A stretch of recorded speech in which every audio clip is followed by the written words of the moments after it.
before getting into the in-class portion, which, by the way, is my favorite part of the class, is when we all get together and we do flight planning. And because like teaching over the internet is very hard for me. I'm really like hands-on. I'm a hands-on learner and kind of a hands-on teacher, so being able to sit down and show you exactly what we mean in the in-class portion, that's my favorite part. So I'm getting really excited about that. So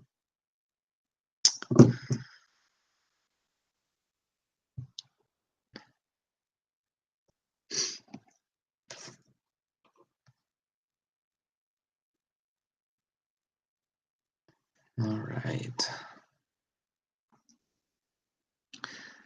So today we're going to start off by doing a weather brief. Any volunteers for doing a weather brief? Maybe someone that hasn't done one yet?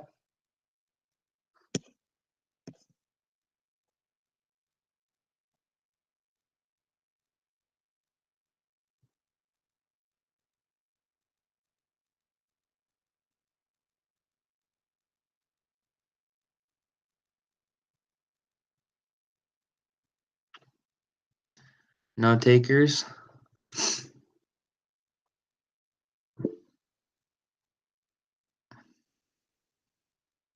Susan said she'd love to if she had a mic. Yeah. Appreciate that. Can everyone see this okay? Is my screen coming up on your end? Nope. No. I don't know why, but my computer, I always hit start presentation and then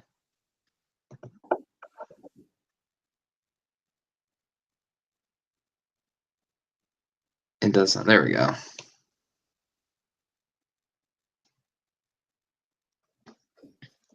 Perfect. Anyone else who that hasn't done it, or maybe if someone already has, they'd like to give another shot at it? Not too scary. Just kind of looking at weather and just giving us a brief observation of what's going on. It looks, honestly, it looks exactly, the radar looks exactly the same from when we did one on Wednesday night. So we still have all the scattered mess on the West Coast, and we have thunderstorms building right here in the the Midwest and over the plains there. Jaden, I could do it again if no one else wants to. Okay, well, I appreciate that. Thank you. Let's see here. So I always like to start off with the radar because this is like the number one thing that you're looking at all the time as a dispatcher. You're always constantly glued to the radar, what's happening. So just give us a brief, just synopsis of what's going on here. Yeah, it's like you said. Looks like there's a whole bunch of rain kind of all over the upper northwest and towards the Midwest. But it doesn't look like very much convective activity. There's a lot down kind of through the middle of the country. Is that why they've been having all those tornadoes recently and all that extreme weather? Just that whole region? Yeah, every day that Oklahoma, Kansas, Iowa was getting hit really hard this morning when I went into work. Yeah, it's just crazy thunderstorms there. Not like nothing you've ever seen. Has anyone experienced a thunderstorm there in like Oklahoma or Texas or anything like that? Oklahoma. Oklahoma? Yeah, pretty nasty stuff. Yeah, exactly. I lived in Oklahoma for a few months, and yeah, I've never seen a thunderstorm like the ones that roll through there. I thought the ones in Utah were bad, but no, I've never seen as much thunder and lightning and just the Yeah. way that just the rain just downpours. It's It's incredible. Yeah, the sky is very angry there. Yeah. Yeah, exactly. What were you doing in Oklahoma? I was teaching a advanced composites course. I was a composites instructor. We were teaching it at the FAA facility. Oh, sweet. Yeah. That's awesome. Yeah. Yeah, there's lots of Even lots of the FAA stares out the window. yeah, I bet. Yeah, there's a lot of connections, at least in the dispatch world, to Oklahoma. A lot of dispatchers are went through school for the ATC school there in Oklahoma. A lot of them wash out, and so they end up becoming dispatchers Oh, wow. when they don't make it through air traffic control. So quite a few of the dispatchers, at least at SkyWest, are ATC washouts. Oh, So they find the next best thing, I guess, dispatch and roll with it. wow. Okay. So, all right, let's move on to a different chart. Looked at radar.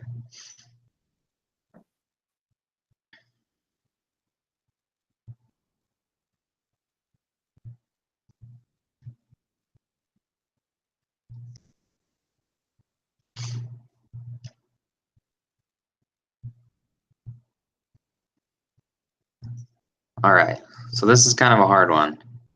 What do you think is going on? There's a lot going on here, obviously, but has Garrett or anyone pulled up one of these charts yet before? Yes. Yeah. Sweet.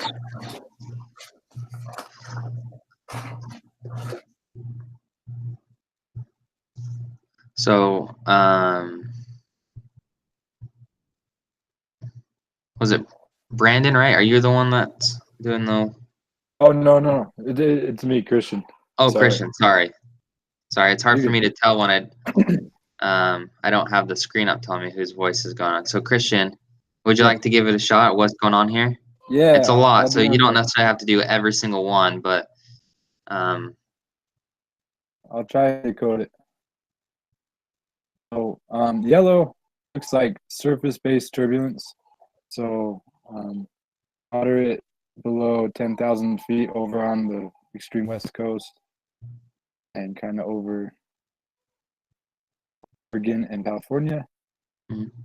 And then over the middle part of the country, moderate below 18,000 feet. And the green is aloft, which it says is 18,000 to 41,000. And that seems like it's most of the country almost. And yeah, right then there, the whole Yeah. center of the country. just the whole, all of the U.S. turbulent. Purple mountain obscuration, which makes sense. All over these mountains here in the mountain west. There's some icing. It looks like kind of the northern part of the country. It kind of Mhm. tapers to a point over Michigan and Minnesota. Right. And do you remember what conditions icing are present in?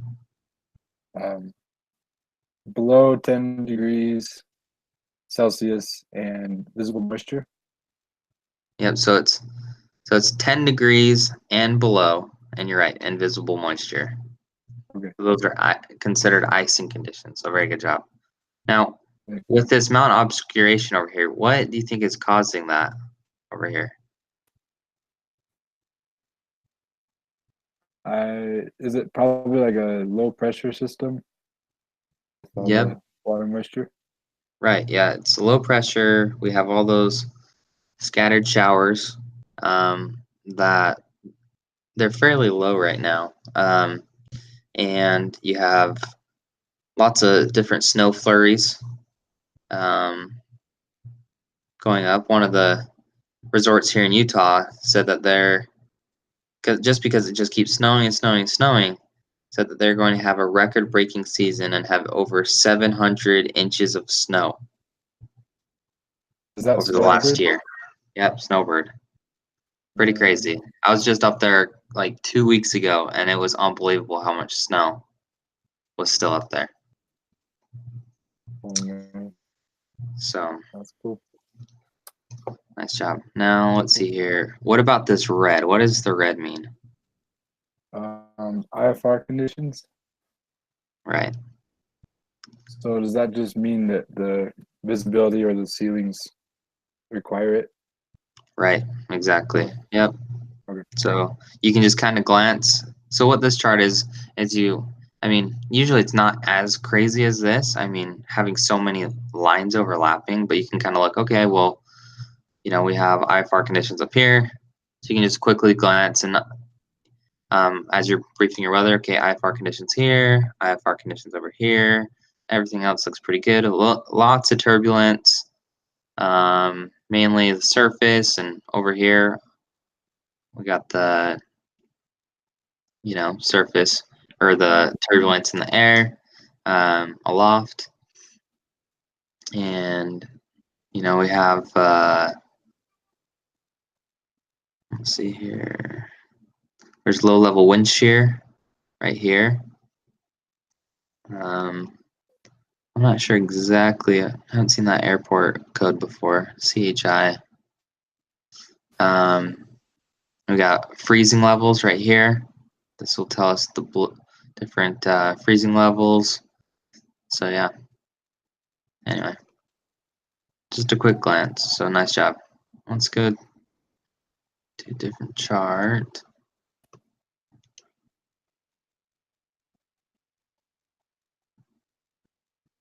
Trying to find.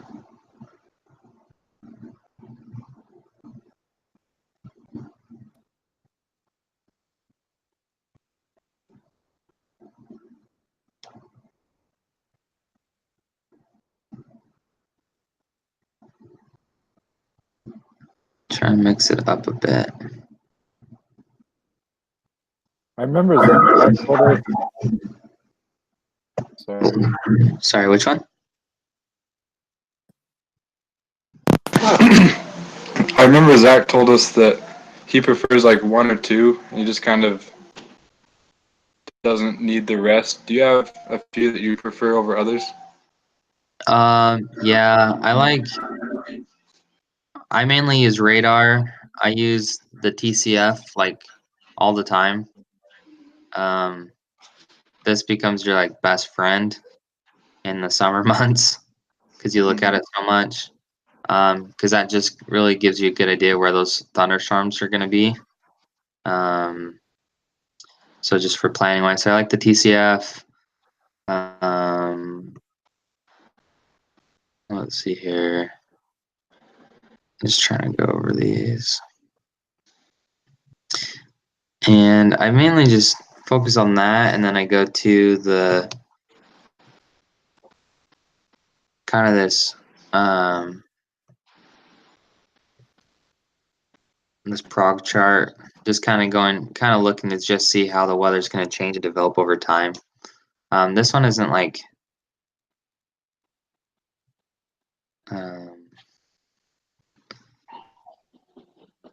it kind of just circles through for the next 12 hours, kind of what's going to happen. I don't know if you can see that all right or not. Kind of moves fast. Let's see here.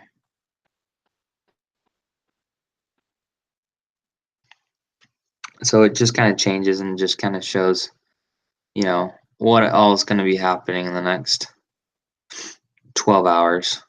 So just kind of helps plan for the flights and know how fast some of the storms are going to move and whatnot. So, and yeah, those are basically really the ones I really just mainly focus on. And then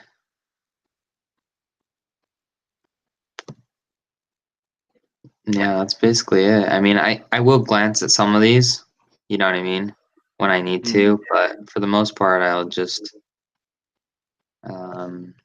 sometimes I'll check out the jet stream, just knowing that it's important to know where the jet stream is because a lot of times if the jet stream is sitting lower down, then you're going to have a strong headwind, and it can cause some issues that way, where you can't. You have to be bumping payload in order to take enough fuel because you're burning so much fuel with the headwind. So anyway, but just kind of quickly glance there. Don't use it too much. Yeah.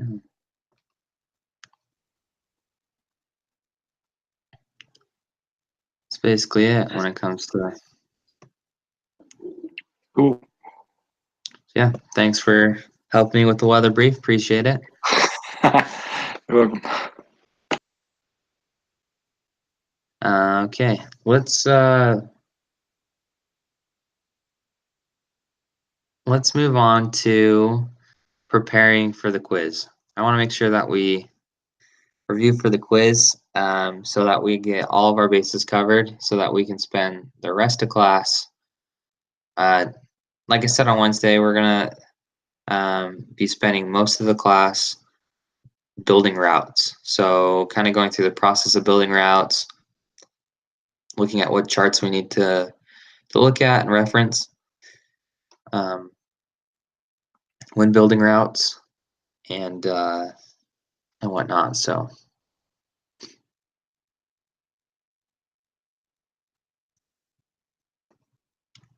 let's go over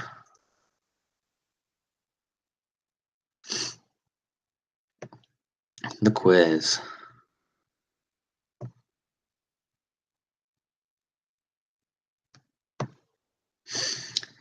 So this is just going to be all on just different navigation. From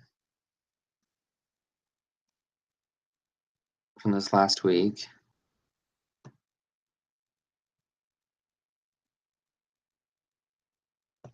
So there's two. What are the two different types of navigation we use in aviation?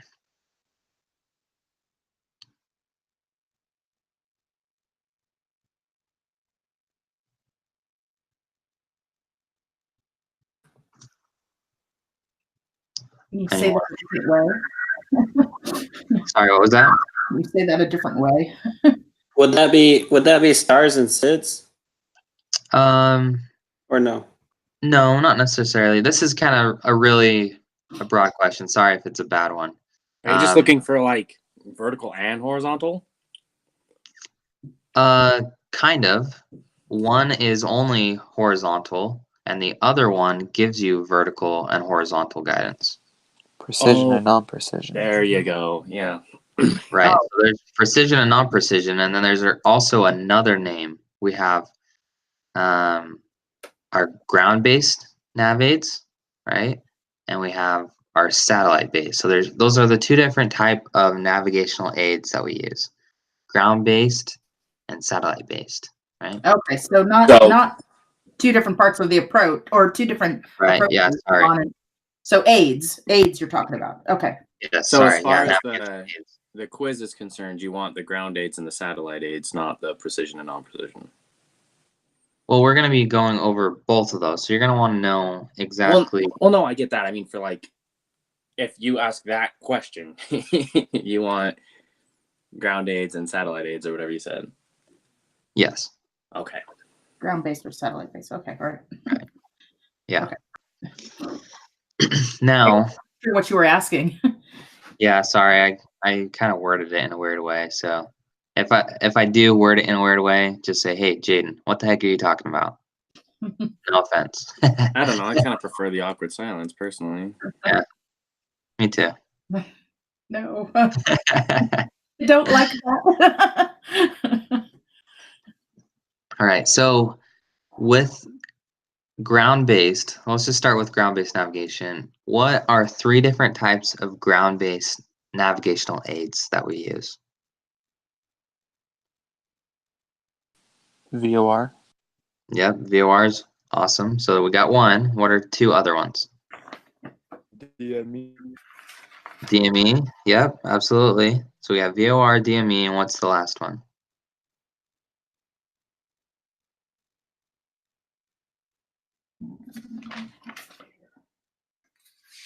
Vortex.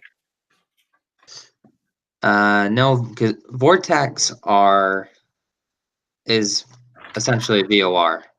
It's a VOR with a TACAN, which the TACAN is just basically a military VOR, essentially. So, so that the Vortex fits under the VOR category on this. But good guess. We got the VORs, which is the omnidirectional beacon that sits on the ground that kind of looks like a tent, or I don't know. They look weird. They're definitely interesting. You have the DME, which is the distance measuring equipment, which a lot of times are the VORs have. And this next ground-based navigational aid is at the airport, and it's a localizer. So when the airplanes are going in to shoot an approach. Would that be your ALS? No, so it would just be your localizer. Oh, okay. Yeah.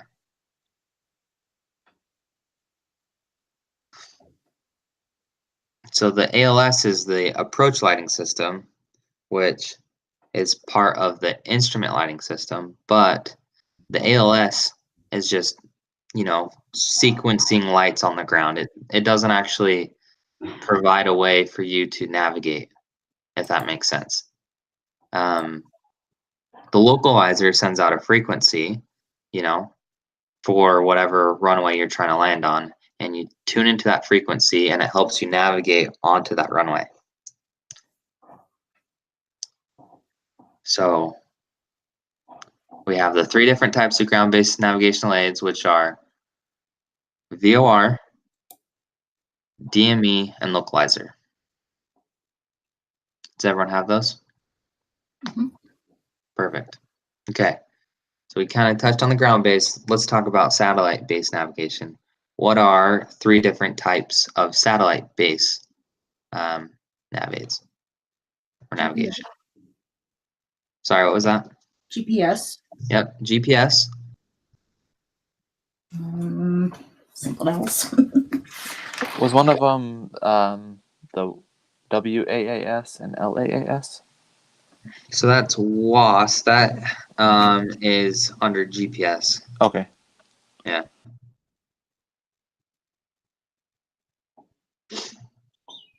Good guess, though.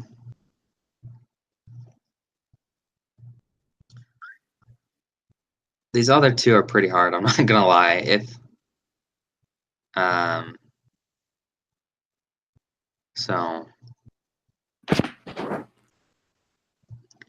we have GPS approaches, which uses that satellite to give you longitude and latitude coordinates where you're at. You have also RNAV. Yeah. Is another RNAV. one microwave? No. Okay. And RNP that's part of RNAV, isn't it? No, that's separate. So that's the 3rd one. RNP. Yep. So we have GPS, RNAV, and RNP. When Garrett was talking about RNP, did he show you a video on it? He showed us like a figure of a bunch of approaches, and then when one of them was an RMP, and they all follow the exact same line. Yeah. Cool. One of the coolest videos is watching like an RMP approach, well, a simulated RMP approach. It's so cool because it's like, have you guys ever played like a video game where you're like flying around and you have to like go through like boxes or circles and kind of follow a path? That's essentially what the RMP approach is like. There's these it kind of creates a tunnel for the plane to fly in. It's really cool. It's hard to explain without actually seeing it, but they're super precise and are going to save a lot of time and a lot of fuel in the future. That's really kind of what the future of satellite-based navigation is going to. SkyWest just rolled out RMP approaches not too long ago. It's still a relatively new thing. So it's definitely the future of the satellite-based navigation, what everything's going to be going to. Okay, so satellite-based navigation, RNAV, RNP, and GPS. Now, when we first brought up what types of navigation we used, someone brought up SIDS and stars, right? But what is a SID route? What does that stand for? Standard instrument departure? Yep, perfect. The SID is a standard instrument departure. And what about a star? Standard terminal arrival. Yep, standard terminal arrival route. Route. Yep, perfect.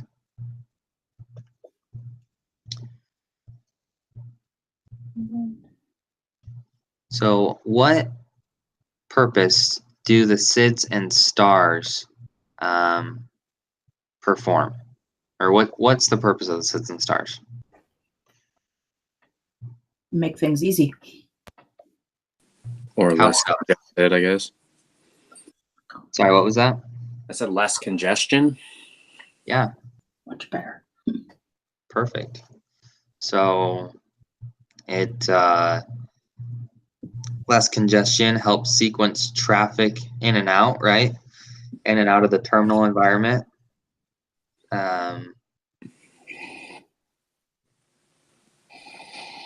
We talked about it when we were looking at some of the SIDS and stars on Wednesday, talking about those, how, it's just when they depart, the pilots, when they have those SIDS, they just get that standard route. They don't have to keep communicating over the radio.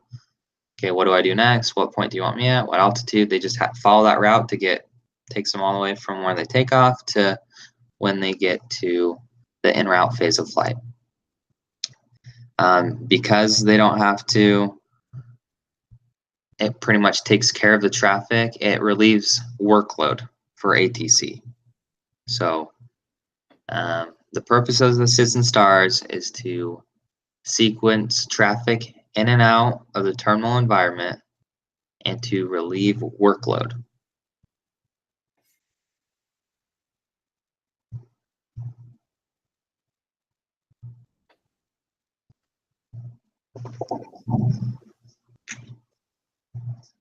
Awesome.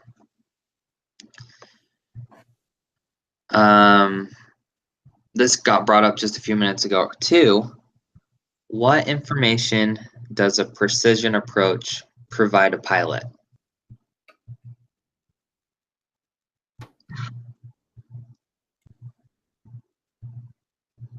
That's the lateral and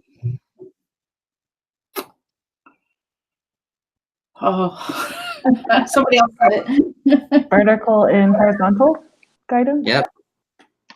Great job. Yep. Vertical and horizontal, or also known as lateral. So a vertical and lateral guidance. It's a great job. What about a non-precision approach? That's the lateral only. Correct. Yep. I always get those two confused. Yeah. I kind of think of it like the precision is like a cross. So like X marks the spot. So you have both the horizontal and lateral guidance. And then the non-precision is just kind of just a horizontal line that you can go really any direction as long as you stay on that. Yeah, that's what works for me. Whatever works for you to help understand. Do it that way. So I guess that's a good way of thinking about it, since they, like you said, the X, it's technically two lines. It's two things. right. Yeah. Okay.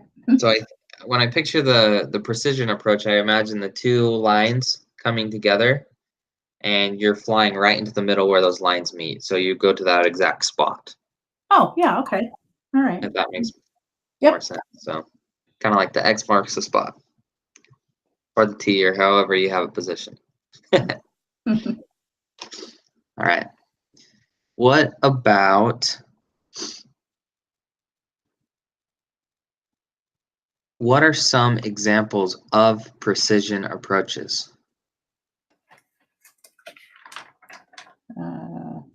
ILS. Perfect. Yep. ILS is a precision approach. What other approach? I guess we only have two on here. Localizer. Localizer isn't a precision approach, but nice try though.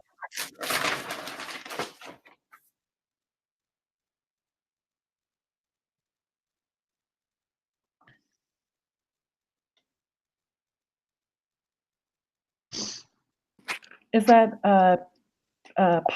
PAR? PAR? PAR. No. Oh, the precision approach radar. Never mind. Yeah. No, not a. I was trying to even think of what that was. I don't a PR, but no, good guess though. Or the MSL? The MSO is the minimum sectoring. No, that's MSA, minimum sectoring altitude. No, it's not MSO either. What it is an RNP approach. Oh, yeah. So you have the ILS approach is a precision approach along with the RNP approach.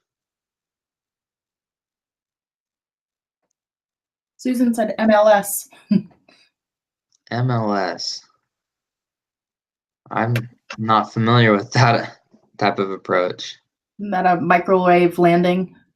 Oh, So, yeah, I don't know. We never deal with those as dispatchers, so I don't know. So Is RNAV a precision approach too, that was part of it. or is that non? yeah, so the RNAV isn't. I mean, there are RNAV approaches, but that is technically a GPS approach. Okay. So, well, there's two types of RNAV. There's RNAV GPS and there's RNAV RNP approaches. So yeah, so RNAV can be either one, but in this case, we're just looking for the precision approach, ILS and RNP. Okay. Now, what are three different types of non-precision approaches?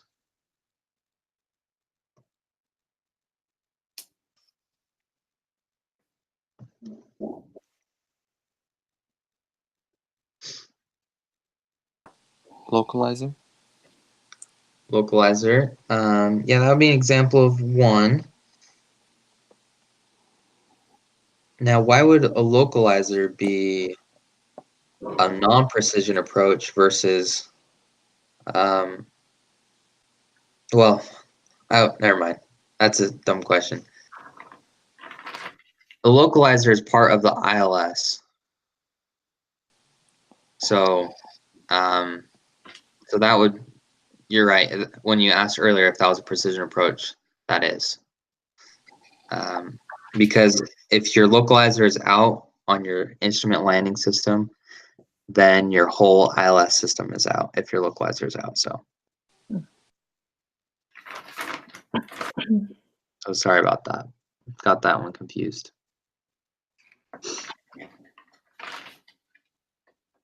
Any other guesses on the non-precision approach? NDB. So an NDB is a non-directional beacon. Do they have, and I don't think I've seen an NDB approach.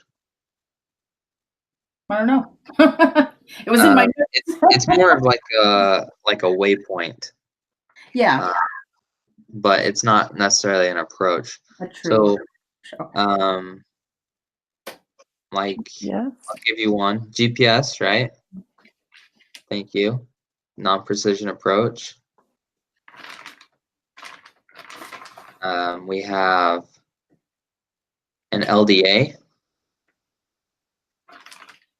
which is a non-precision approach. And there's one more. One that we're going to deal. One thing we're going to deal a lot with later today. VOR. VOR approaches. Perfect. Great job.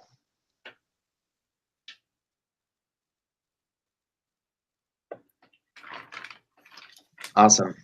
So that's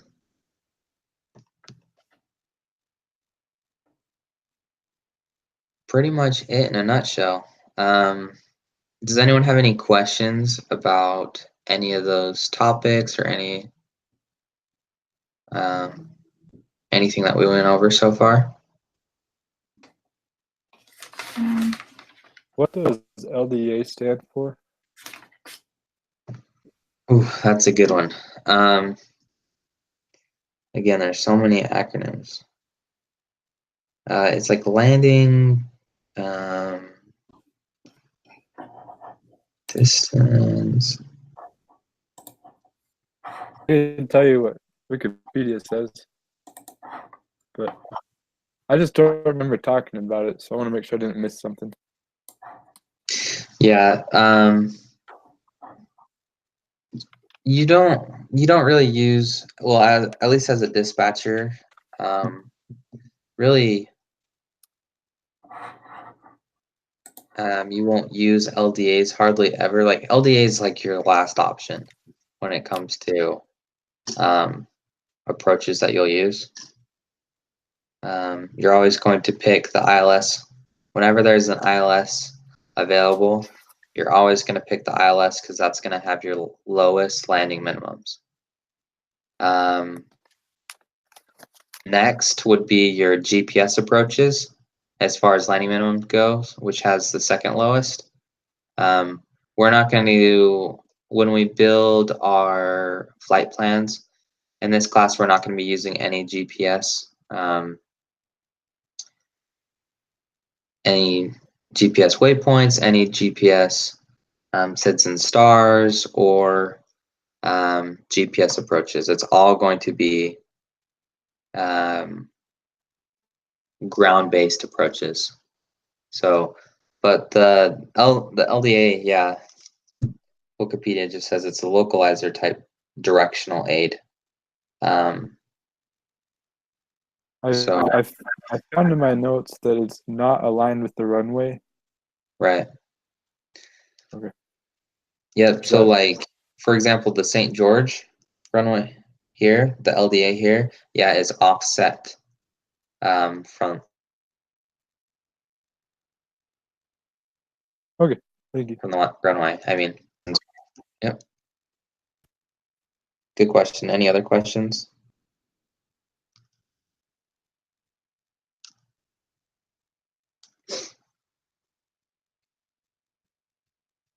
Okay. Everyone think that they can do really good on this quiz?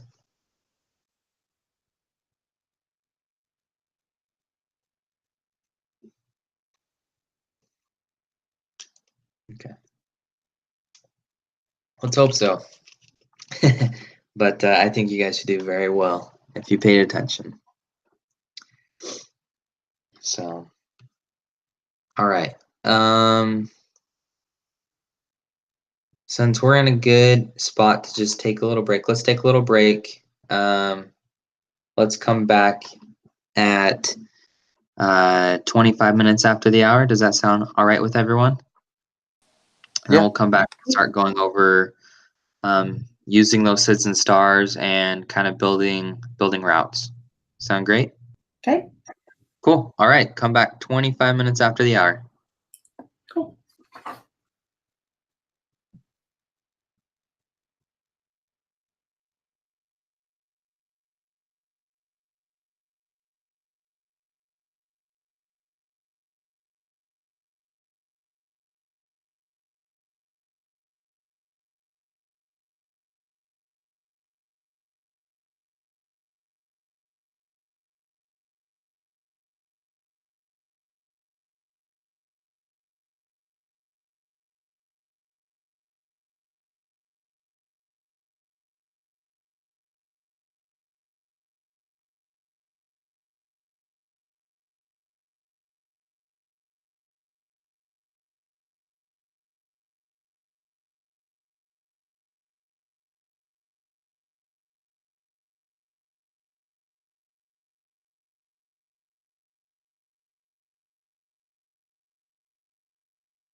All right, sorry.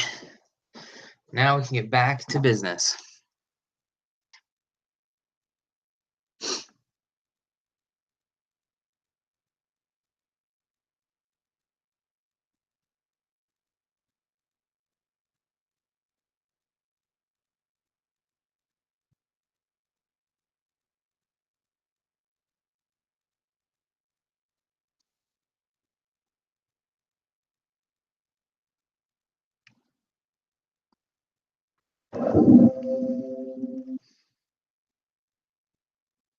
All right.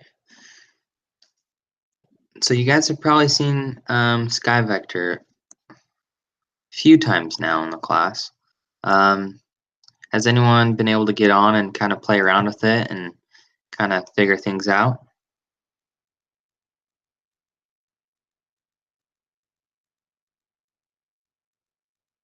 A little bit, but not too much. Not too much. Anyone else? And kind of playing around with SkyVector?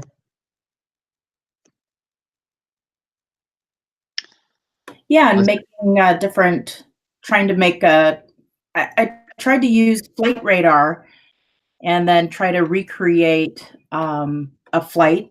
So like the airplane I work on comes from Windsor, which is BDL, Windsor, Maine. And I tried to make its flight path. And I was like going all over with it, but when I look on the flight path on flight radar, it's like not the same. Right. Right. So yeah, this is going to be using just jet routes and just navigation points, and we're going to have to connect, kind of connect each dot to dot. With like SkyWest, Delta, all the other airlines and cargo planes, they don't have to stay on jet routes. They just fly from point to point to point. If that makes sense. I didn't even know that. Yeah. So that's why your route will be different, because they can pretty much go wherever. They have a little bit more freedom. But we're focusing just solely on ground-based navigation in this class. So we have to be able to navigate using SIDS and STARS, jet routes, and VORs. And those are the only things we're going to be using when making our routes. So they're not going to be. Sorry, go ahead. I'm sorry. Did you say just scheduled airliners use that? I'm sorry. I missed the beginning half of it. Kind of burbled. Oh yeah, no worries. So, scheduled, flights with airlines, they have a lot more freedom with their routes. They can use GPS waypoints. They can use pretty much just go from point to point to point, and don't have mileage limitations on how far they can go in between different points. But we're going to have a few more restrictions on our end on how to do it. Just using ground-based navigation, because once you learn how to use ground-based navigation, it's a piece of cake to learn how you'd normally route at like SkyWest or anything like that, if that makes sense. Uh-huh. So a lot of the everything's pretty much the same. So we're gonna kind of get into that. So let's just start off by does anyone have a city pair that isn't too far for a route that we can build? We don't want anything too crazy, but Salt Lake to Denver. okay, yeah, let's do Salt Lake to Denver. So the first thing that we do when building a route on SkyVector is you come up here. Sometimes this flight plan box isn't up, so you just come up here to this top bar and hit flight plan, and this box pops up. You put in the departure. Salt Lake is KSLC. And the destination, Denver, is KDEN. Those are the airport codes for those two airports. And hit enter. This will draw pretty much a straight line in between those 2 points. So we use this line as a reference when building routes and kind of what direction we want to head. When it's a smaller route like this, it isn't so hard. It's a lot more useful when you have, a route that's going from one coast to the other. Those longer routes can get kind of tricky. So here's our route.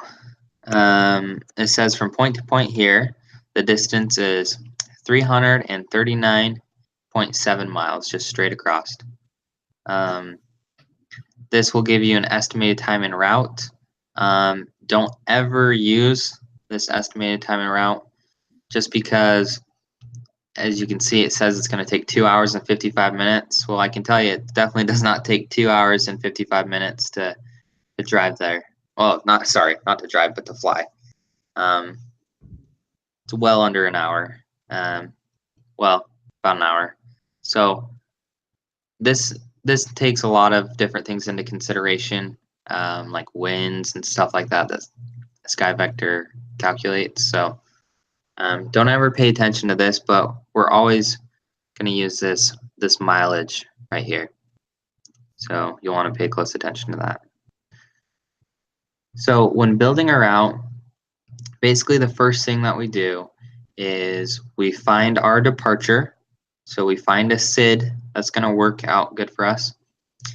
And then we find a star. So we find our departure out of our destination. We find our arrival into the airport we're going to. And what we do is we kind of connect the dots in between. So let's go. If you go to the, let's see here, the Google Drive. If you, under the dispatch class, you go to flight planning, and then you'll see this folder up top called Jeppesen charts. So we're going to be departing out of Salt Lake City. So you'll scroll down to, okay, here's Salt Lake City, and this gives you all of the Jeppesen charts. And Garrett kind of went over all these yesterday, correct, in the class? Kind of a brief overview.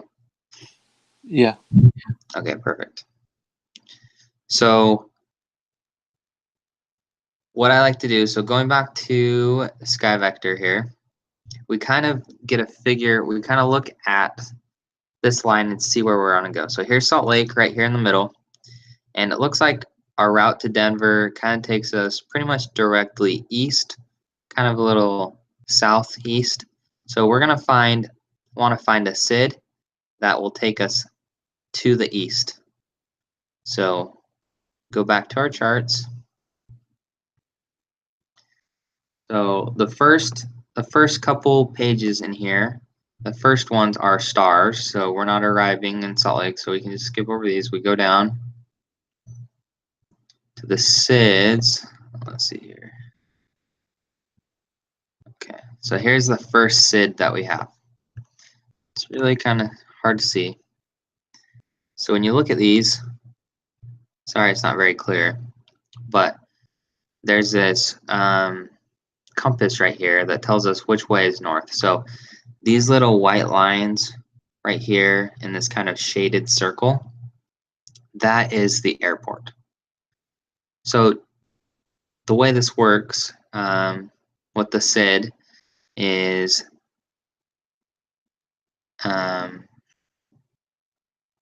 Well, what direction is this SID going in? For the most part. So it looks like we can go to the west here, right? To the cold belt. Looks like you're going south, and then you got out to the right. I guess you could use that SID, correct? Because we got to go east. So yeah, so this one kind of goes southeast. So yeah, so this is this. So we could definitely use this if we wanted to. So we have this one kind of goes to the southeast. This one goes directly south, and this one goes to the west. So this one kind of goes in all directions to the south, right? So we'll keep an eye out on this one. We like to go. I like to check all the SIDs to see which one is going to work best. So this one is definitely a possibility. So let's go down to the next one. This SID is the severe 2 departure. Kind of zoom out a little bit. So again, this direction is north up here. Yeah. Before you go too far, could you go back up to that other chart? This one? Yeah, just before you get too far on that, I just have a quick question. So like that Fairfield one, their VOR that's just south of them. Yes. That's just in me going back to the Sky Vector and looking at the route, it looks like it goes like our route is like north of that Fairfield. So going any further south would take us away. Is that a fair assumption? Yeah. So, like I said, when these are definitely not to scale. Luckily, there's a little note here. So even though it looks like it's right next to the airport, it's really not. So you're gonna have to, when you're doing this, you're gonna have to check Sky Vector and see where exactly those points are. Like Coldell, I believe, is on the border of Nevada and California. Oh, okay. So it takes you, I mean, some of these will take you pretty dang far away. So what I like to do is just kind of find like the basic direction in which they're heading in. And then I see which ones are going to work and which ones don't. Now, when it comes to SIDS, we can't use this Fairfield VOR is just for navigating out of the SID. So we couldn't depart out the airport, go to the Fairfield VOR, and then take off from there. We have to go off of what these last VORs on the route, or what they call the transition points. So the only transition points on this one is the Hanksville VOR, which is this one right here. We have the Bryce Canyon. So Bryce Canyon is in southern Utah. That's by St. George. So that just shows you, even though it looks short, this pretty much goes the whole length of Utah for the most part, this line. And then this one right here is the Coldell VOR. So we can only use those 3 points. Now, Delta right here isn't a transition point, and let me show you why. See these lines? These arrows show you what direction it's going. This Delta VOR right here is just to get as a reference point so that you can find these intersections right here, these little triangles. If I zoom in a little bit, you might be able to see them better. These triangles are intersections along this departure procedure, this departure route. So this Delta VOR just gives you reference so that you can find these intersections. I see. So that's how it works. So again, Hanksville kind of goes in that direction. Let's see if we can find, so it's something that we could use if we needed to, but let's see if we can find something better. Do you have any other questions, Nicole, on any of this? No, that helped. I just felt like it went, you started going on to the other chart and I was like, wait a minute, I have questions. Yeah, absolutely. Yeah, feel free to stop me whenever you guys have questions. So no worries. Sorry, I was going too fast. No. That's it's just trying to put a lot together. Yeah, absolutely. So going back to the severe 2 departure. So again, here's our north going to here. We have our airport with these white lines in this shaded circle. And this looks like you depart to the north. You use the Wasatch VOR as a reference. Take the 193-degree radial off the Wasatch VOR until you get to the Edith intersection. And then it uses the Delta VOR as a reference point again. And our only 2 options here for transition points is Coaldale and Milford. So with you guys just looking at this, would this be a good departure to use out of Salt Lake for what we need it for? No. No. Why not? It's taking us to the west. Right. Yep. Taking us to the west or to the south right here, right? In Milford. Well, could they take that hold and kind of like a whip off the the Wasatch? I don't know. I'm pretty sure they don't whip things. But Yeah, no, not in this case. This is again just for a reference point, just like the Delta VOR. So so that's how it goes. following the arrows Yep. out to the okay. Yep. So you can kind of see this arrow right here that gives you that turn right here until you intersect with this radial. That's what it's saying. And then if you have any issues, you can use this holdover pattern to get your bearing before you go on. If for some reason you lose communication or you lose contact. See, this is what, if we go down right here, I don't know if you can see this box. See, it says lost comms box. This is where you lose communications. It says, if not in contact with departure control within 1 minute after takeoff, fly assigned heading until 11,000 feet. Then the aircraft assigned heading 310 degrees clockwise through 340 degrees. Execute a climbing left turn. All others execute a climbing right turn to TCH, which is that Wasatch VOR. Continue climb to the Wasatch holding pattern and cross Wasatch at or above 11,500. Proceed on course. So that's why that is there for the lost comms procedure. So so we kind of understand what all this is right here. What about what this like gray shaded area with the R's over here? What is this kind of blob of stuff over here? Restricted airspace. Right, restricted airspace. There's a lot of restricted airspace in Utah.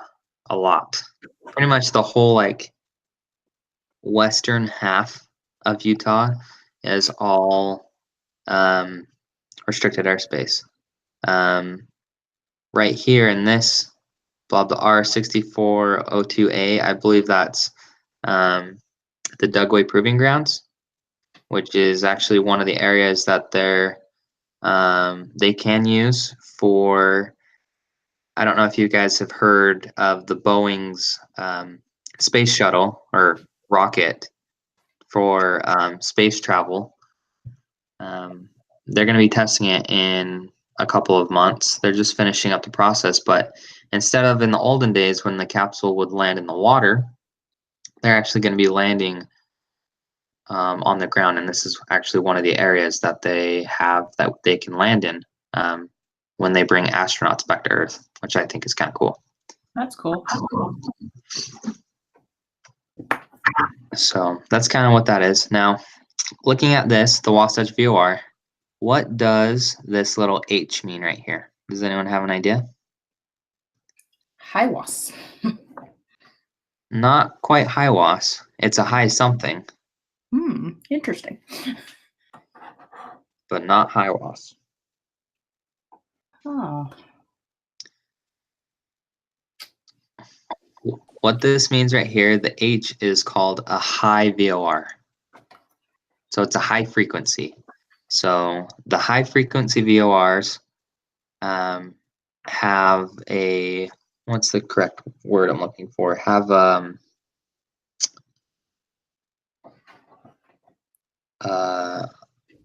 working range, for lack of better terms, of 140 miles, so that you can pick up this VOR signal when you are within 140 miles of it. That's what the H means. The D right here stands for, anyone have any guesses? DME.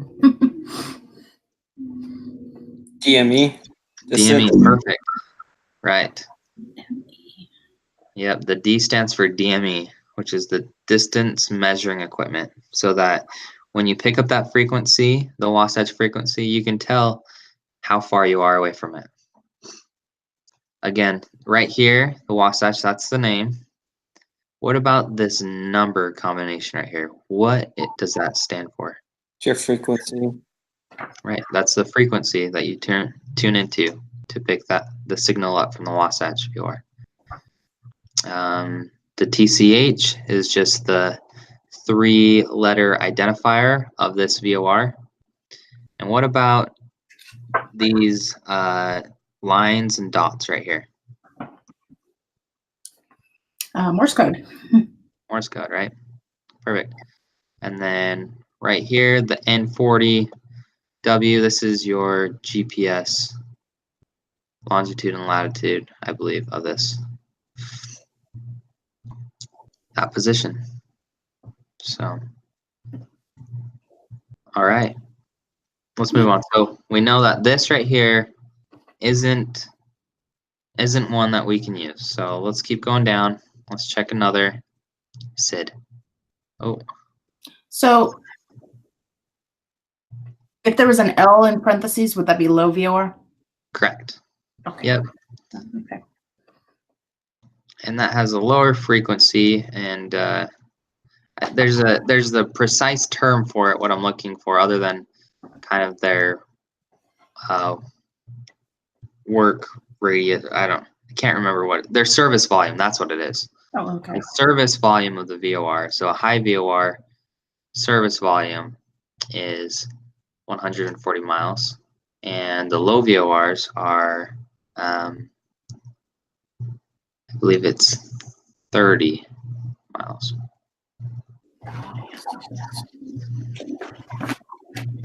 Okay.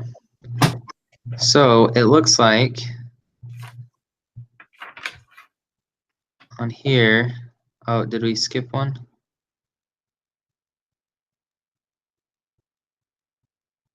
Okay, so those are the only two that we have in our Jepson charts. Now let's look in SkyVector. If you go into SkyVector right here and you hover over the Salt Lake International Airport, this box shows up. And this has all of the other charts we're looking at are Jepson charts, and these are your NACO charts right here. Just different charts, the same information, but just kind of in a different format. So you have your instrument approach procedures. You have your airport diagram, instrument approach procedures. You go down, you have your departure procedures. And then you continue and you have your standard terminal arrival procedures. So if we go up, so, oops, you gotta be careful. It's easy to lose this box once you take your mouse off of it. So for this class, when it says RNAV, we're not authorized to use RNAV departure procedures or standard terminal arrival procedures. No SIDS or stars, no RNAV SIDS or stars. So we looked at the Fairfield 9. Let's just pull it up. So if you click on it, it'll bring up this box, and we can make it bigger. And this is just a different format, just a different company that makes these. So as you can see, it looks the same as our other one, just kind of formatted a little differently. The boxes around the VORs are a little different, but it still has the same information. That's the name of the VOR, frequency, the 3-letter identifier, Morse code. And it still gives you the same points. So we decided with this one, right, the only possible point that we could use with the Fairfield 9 was the Hanksville VOR right here. So let's just kind of keep that in the back of our mind of what we are looking for. Let's see if there's any other ones that might work a little bit better for us. So we looked at the Fairfield 9, and then this one says Fairfield 9 continued.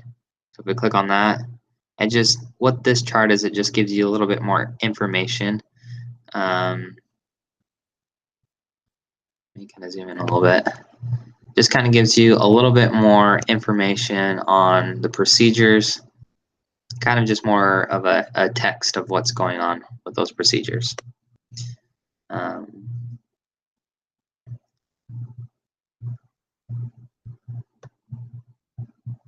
So Fairfield 9, we have the Salt Lake 4 and the Sevier 3. So we already looked at the Sevier 3. We know that that one wasn't going to work for us. So let's check out the Salt Lake 4.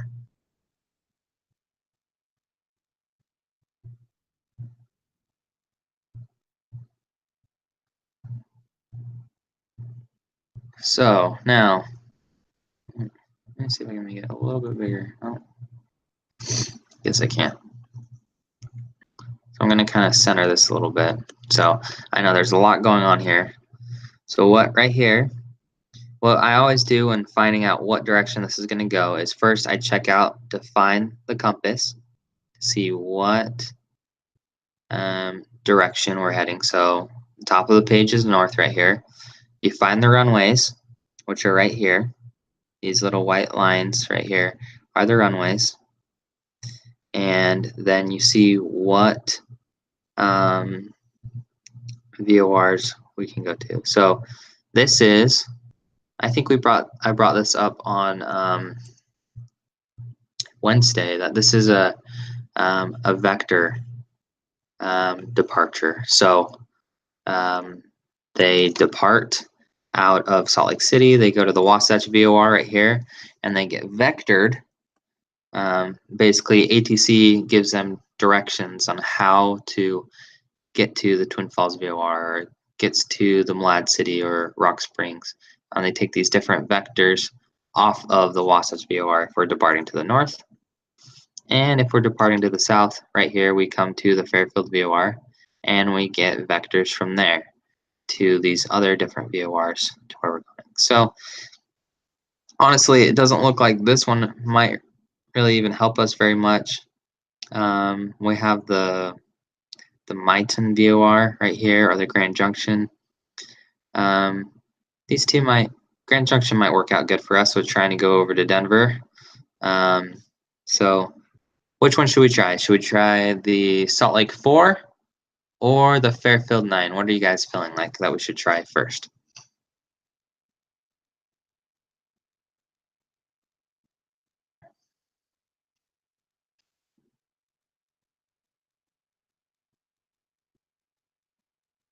Any takers? Anyone have any preferences? Okay, well, if no one's going to speak up, then let's try the Fairfield 9 first. So if we come to the Fairfield 9, we scroll down, and we're going to look at this chart real fast one more time. So when we are going to be using this SID, what we need to do is we need to find what the identifier of the route is. So in this case, the Fairfield 9 is the identifier is FFU9. So we got to write that down, the FFU9, and then we find the identifier of the VOR that we want to use. So in this case, the only one that kind of goes over to the east at all is the Hanksville VOR right here. So we're going to write down this 3-letter identifier, which is HVE. Does everyone understand that so far? Does anyone have any questions on that? So we find excuse me, the identifier for the departure that we're using, and then we find the identifier of the transition point that we want to use. So basically, the beginning and the end of our SID right here. Anyone have any questions on that?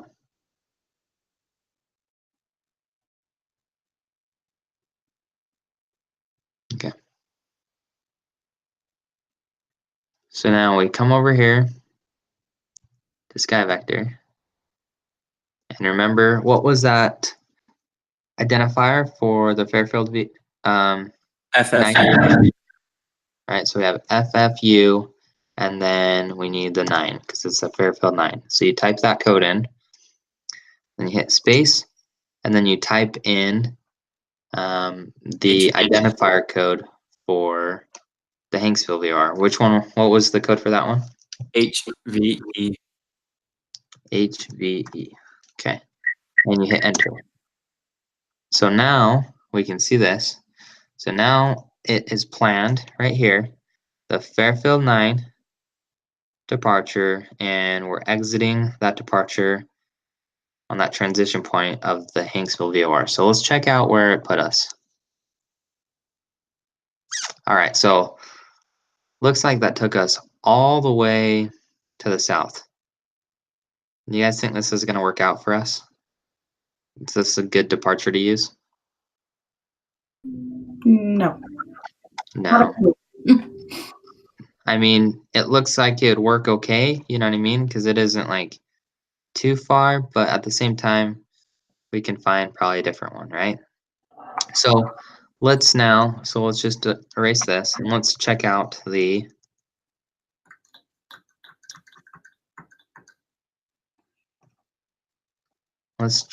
Salt Lake 4 departure. So if we go to the Salt Lake 4, okay, so looking at this, the only 2 points that kind of go over to the east again are this Maiton and Grand Junction. Which one do you think would be, which one should we try first to see if it's going to work out good? Grand Junction or Maiton? Let's try Maiton. Maiton, okay, so we go to the top here, we got to find our code, which is actually on the side here. So we have the SLC4. So that's the code we're going to type in into SkyVector, and then we need to find the code for our VOR, which is MTU. So let's remember that. SLC4 and MTU. Let's go out and we'll come back over here to SkyVector. If there's a little arrow right there, just erase that arrow. It causes some problems. So we do the SLC4 space and then MTU and hit enter. Okay, doesn't that look much better?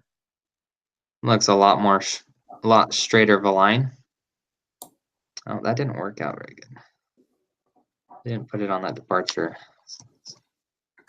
SLC4 to MTU. Yeah, I don't know why it doesn't want to cooperate.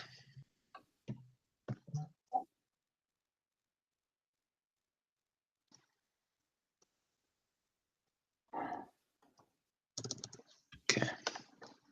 SLC4 MTU. Huh. Yeah, I'll have to look into it a little bit, but at least now we have that point right there. I'll try to figure out what it's doing while we're on break. But when you write it out, when you're departing out of Salt Lake, you'd have that departure. For some reason, it's not showing up here, but we have that our main transition point. So we're just going to roll with that for now. So now we have our departure. The next thing we have to do is find an arrival into Denver. So let's go to our Jeppesen charts on here. You guys can, it doesn't really matter which ones you use. I prefer the Jepson charts because I think they're a little bit more easier to read and a little bit more friendlier, at least to me. You guys can find your own preference of what charts you use. Just be careful of, well, for the test that you, for the tests, and we're going to mainly be using Jepson charts. All of these, with these charts, we've taken out the RNAV arrivals and departures. So if you use the charts on SkyVector, you have to be careful that you make sure you choose one that isn't RNAV letter star. So going through Denver, scroll down, we find our, that's a star. Okay, here's our first SID. So this is the Yellowstone 1 departure out of Denver. So remembering what we, oh wait, we don't need this, we need the stars, don't we? What am I talking about? Okay, so here is our first star right here. And this is called the Ram 6 and the Tom 6 arrival. So the same thing that we do with the departures, the first thing you do is you kind of orient yourself on what direction, where's the airport and what direction is this going. So we look at the compass, find out where's north.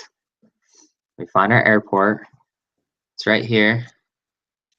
This gray blob, and you can see all these runways that Denver has. And then we kind of find out what direction this is coming from. So what direction is this arrival coming from? Like from the northwest. Right. Yeah, it's coming from the northwest. So looking at remembering where we are and what direction we want to go on SkyVector, would this be a possibility that we could use?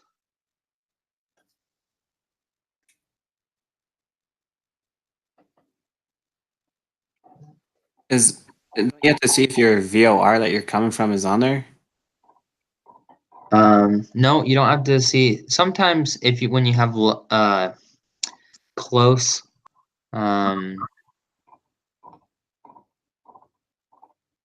close routes, sometimes you'll use the same VOR for your departure and arrival into another airport, but it doesn't have to be the same VOR, no.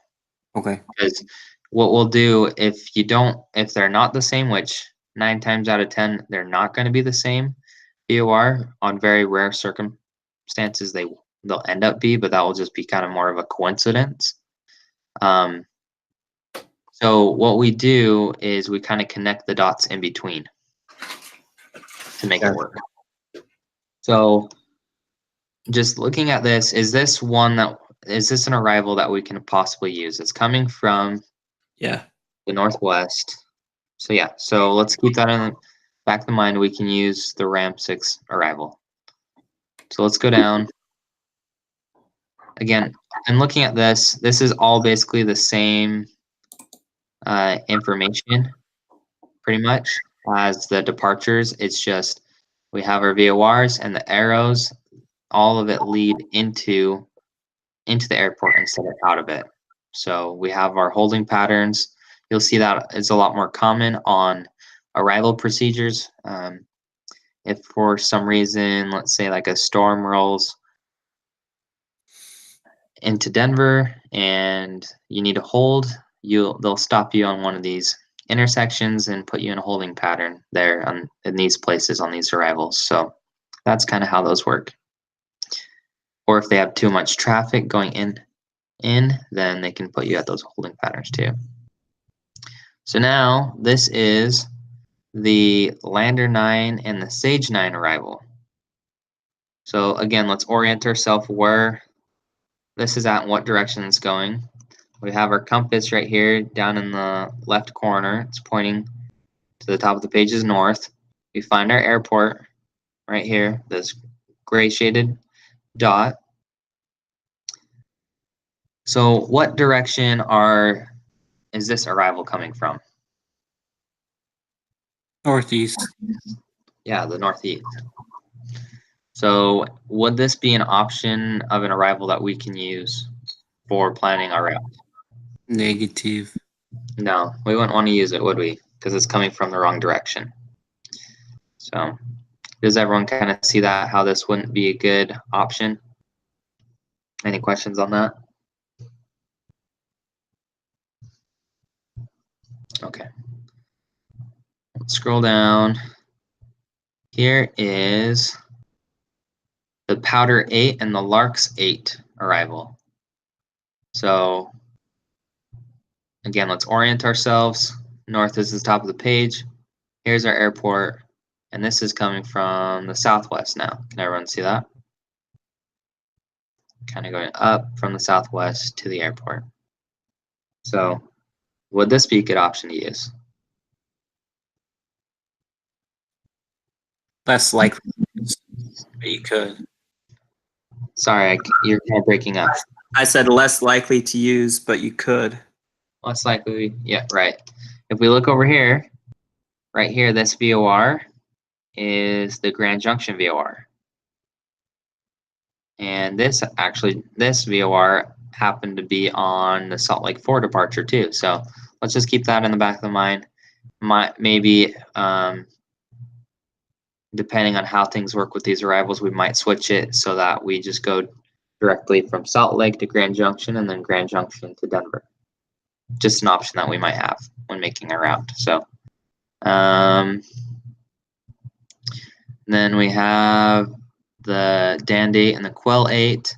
You can see right here on all these Denver ones, it says this is the southeast gate. So it's coming from the southeast. We have our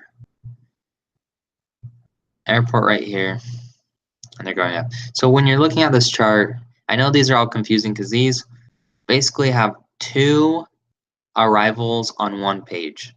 The way you tell the part is, see this kind of like dark licorice kind of looking line right here, or kind of a rope, if you will, right here in the middle. This is what separates the two arrivals. So you can see right here on this side of the line, it says it's the DAND 8 right here. And over here on this side of this kind of rope looking line is the Quell 8. So that's kind of how you look at this and read it.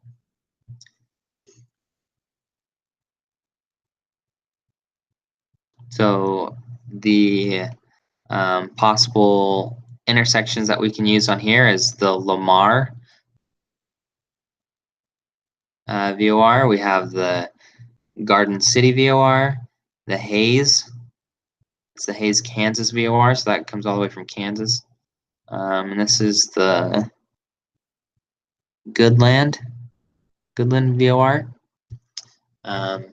So those are the different transition points that we can use on this route. So those are the only ones. So it looks like our best option that through here is the Ram 6, right? So let's see, just looking at this, let's try to find a point and let's plug this into SkyVector to see if this one is going to work for us. So I'm sorry that this one's really hard to read. It's not very clear. If we look on here, so looking at this point, so right here in this VOR where the cursor is, this is the Rock Springs VOR. That's up in Wyoming. This is the Hayden VOR, which is in like the north, well,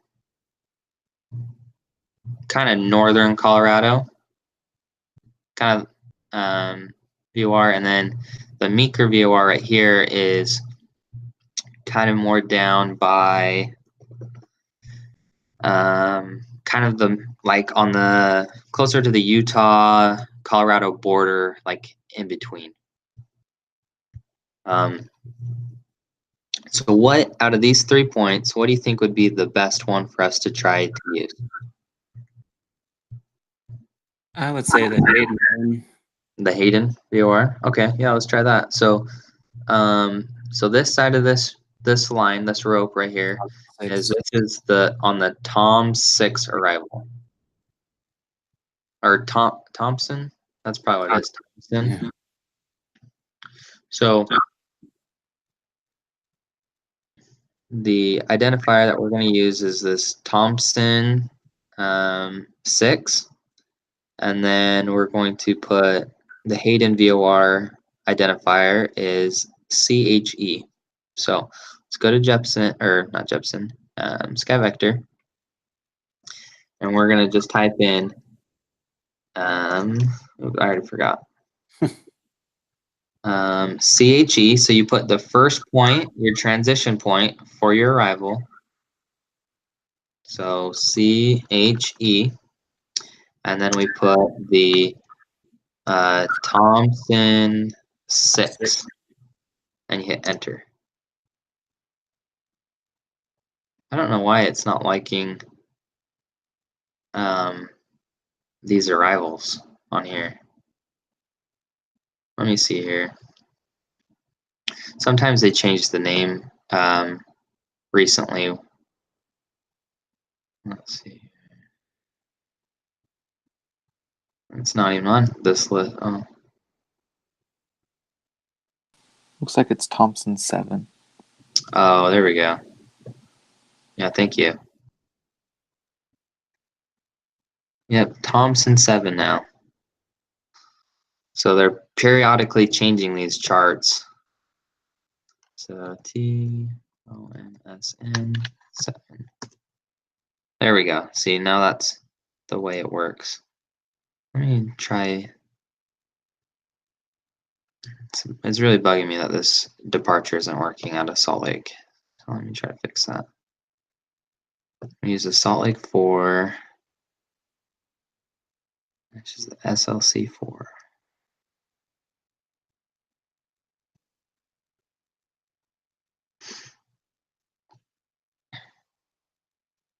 I don't know why that's not working. What would it look like? Because if it isn't, you say that's a vector one, so ATC would give you vectors. Yeah, I mean it will draw a straight line to the point that you're going to on here. Oh, So it'd still look exactly like it does now on your route. But yeah. So that's what it'd look like, but for some reason it just doesn't want to cooperate today. So anyway, so let's look at our route. I mean, we have our points in there, right? Our transition point right here. And if we zoom in, so here's our Hayden VOR right here. Now it's our job. Look at that. That ended up being, that worked out nicely, didn't it? So now we have to connect these 2 points. So we have the Mighton VOR and the Hayden VOR right here.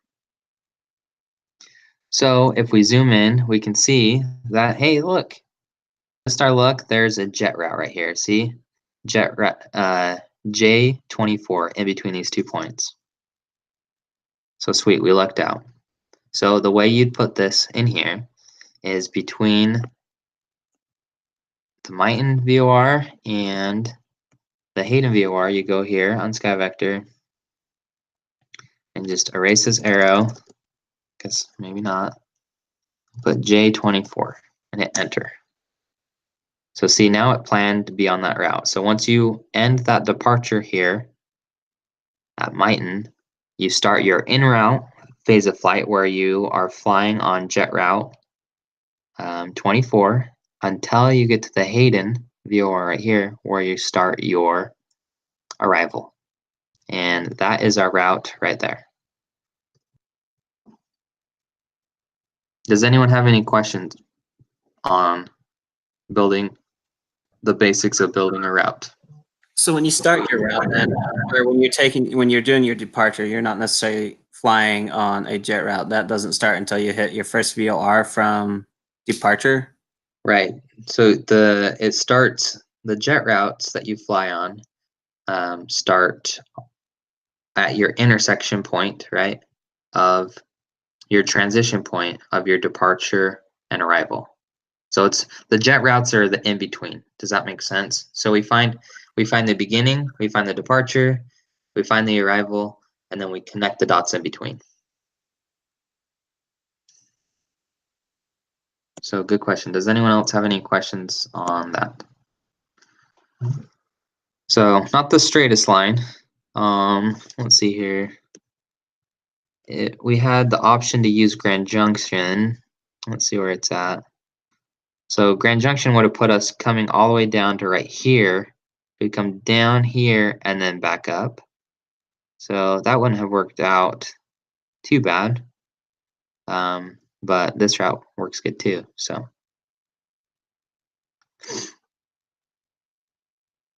when you're typing out a route, so the way that you would write this down on paper is for your route is you don't have to do it in here because you already have your airport and your Denver. So this route that we built, the way you'd write it out on paper and on your release, you'd put KSLC for where you're starting out.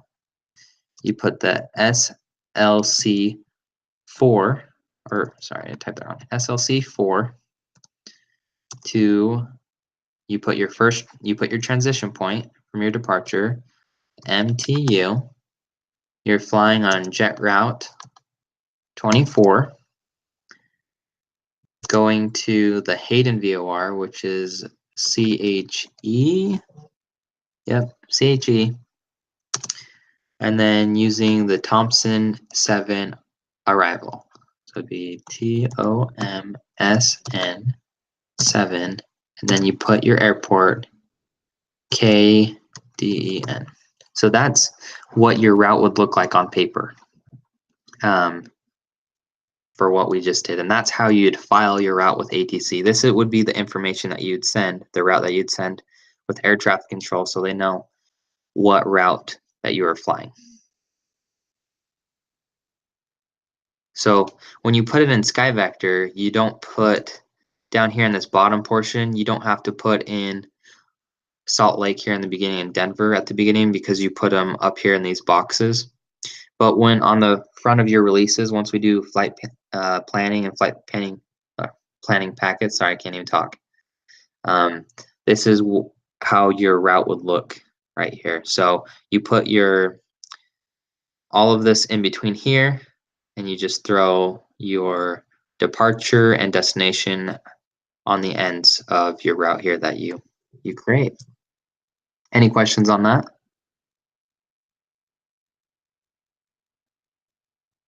Okay.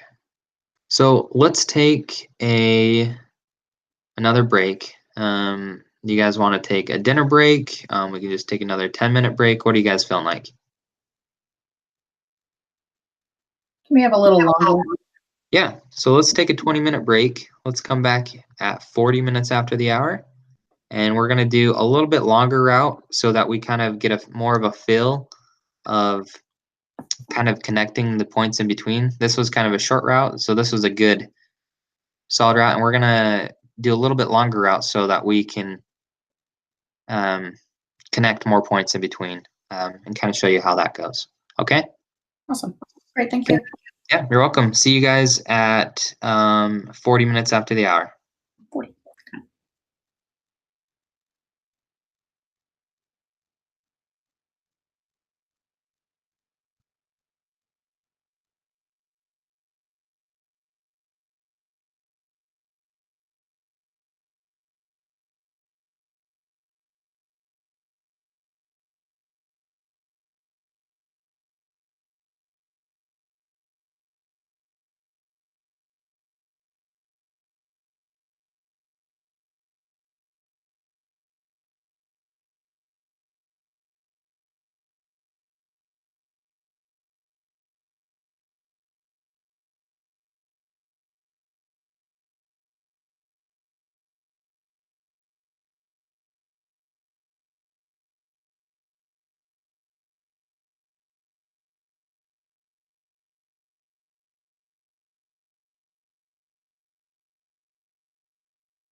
All right. Let's get started again. How does everyone feel with building routes? Do you guys think that you could build a route? Maybe if you built another one. Okay. Let's build another one. This time we'll go a little bit faster now that we kind of have a good idea of how things work. Oops, wrong tab. Okay, so let's just stay on the West Coast. And does someone have a good city pair that they'd like to give? Something that's not terribly long, but How about like LAX St. George? LA St. George. Okay. That one. Is there a? I mean, we could do that. But that one's still kind of a shorter route. Oh, Let's do a little bit longer. Because I think there'd probably only be like one point in between, kind of like the Salt Lake Denver. how about San Francisco, Las Vegas? Okay, let's try that one. San Francisco. Well, let's see here.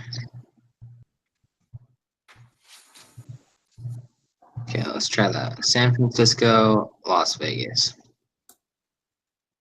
So type in the city pair. Okay, SFO for San Fran.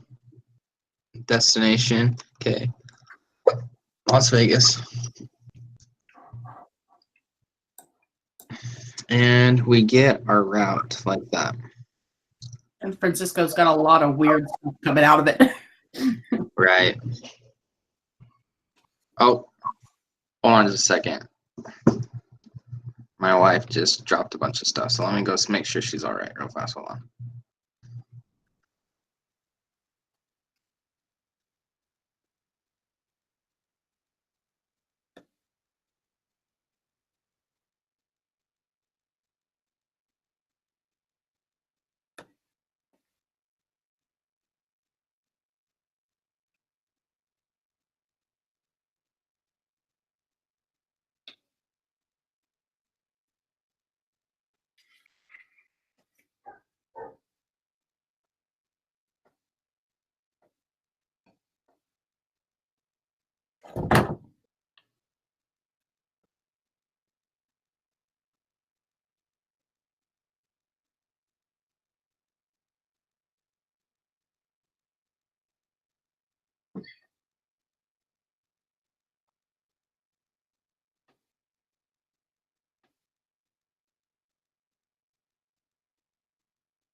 Okay, sorry about that. She was in the kitchen and she was trying to put some. We just kind of had quick dinner, and she was trying to put away some stuff in the what's the word? The pantry, and a whole bunch of stuff fell out of the pantry on top of her. So Okay. she started screaming. Yeah, she's fine. Okay, so going back here, so let's do going San Fran to Las Vegas. Now this one's gonna be an interesting one. I can already tell you that. I think this one, just looking at it, I think this one's gonna be a little too short too. So how about we do Like Las Vegas up to Washington or something like that. Next to Seattle. okay, yeah, let's do Seattle. There we go. Let's do Seattle to Las Vegas.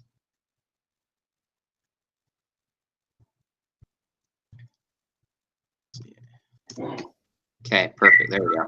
That's a little bit longer. Now we're gonna have some definite couple of points in between. All right, so we put in that, we kind of get the general direction. So we're going from Seattle, Las Vegas, so we're going to the southeast, right? So you kind of find your heading, what kind of direction you're going to. Once you find that, that's when you go. Again, you first start off with your departures. So we're going to look at our departure, then look at our arrivals and connect the dots. So let's go to Seattle. Let's go to the Jeppesen charts on here.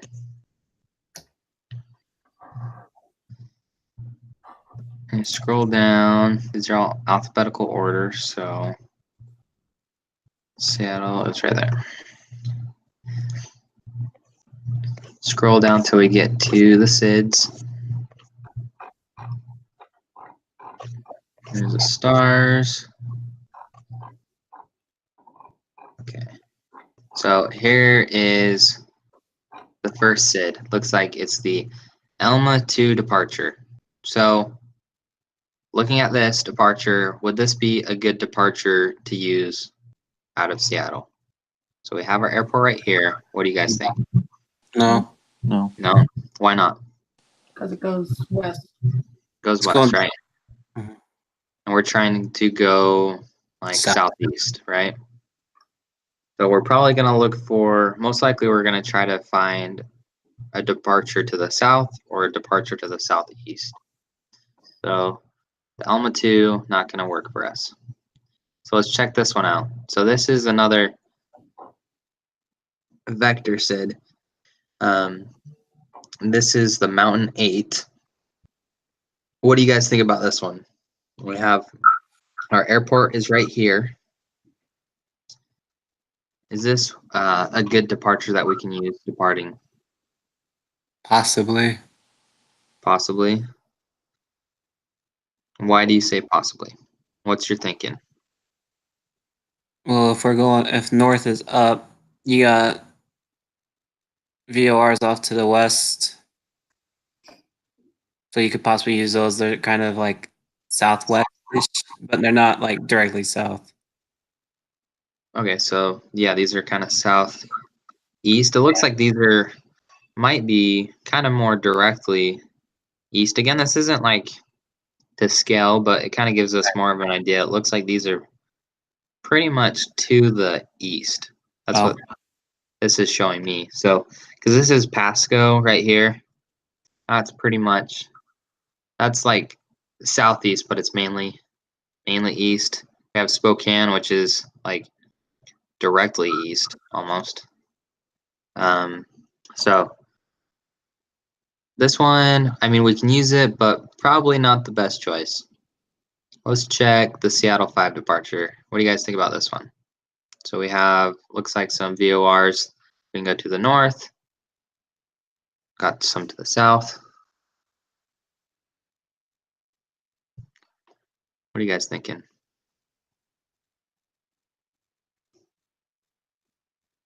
No, it doesn't quite get to where you want to go.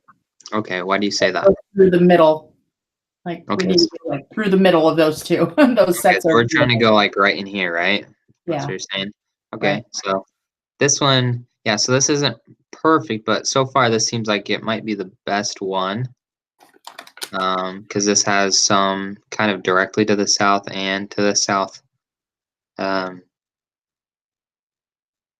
southeast. So I think so far this is our best option, even though it doesn't have one like perfect. Because a lot of times the SIDs won't be exactly perfect, how we want them to be. But let's check the next one. Okay, so this one right here is the Suma 9 departure. So we have our airport right here. What do you guys think about this one? Is it a good one? Not a good one? What's your It's take? better. Good one. That looks good to me. Looks good? Okay, why does this one look good to you? It's more aligned with the direction we want to go to the southwest. Okay, Or perfect. southeast. Yeah, this is almost going exactly where we need it to go. And almost, because we can't go too sharp to the east, right? It's almost, that seems like it's the right angle, right? And we have two options. Lakeview, and Baker City. So cool. Well, let's keep that in mind. Let's check. Okay, that's the last one. So which one do you think we should go with? The SUMA 9 or or the Seattle 5? Which one are you guys feeling? SUMA 9. SUMA 9. SUMA 9. Okay, let's SUMA 9 it is. So we'll go to Sky Vector. Oh, looking at this, what point do you think is going to be our best transition point right here? The Lakeview VOR or the Baker City VOR? I'd say Lakeview. Lakeview? Okay, yeah, let's try Lakeview. So we'll do the SUMA 9 and on the Lakeview transition. So SUMA 9 and Lakeview. I don't know why those departures do not want to work. Let me.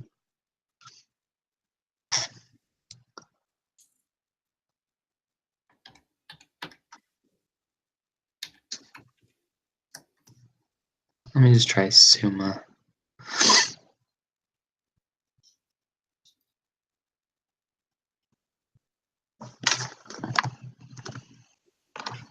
Oh, do not. They might have changed the name of it. Let's check in here.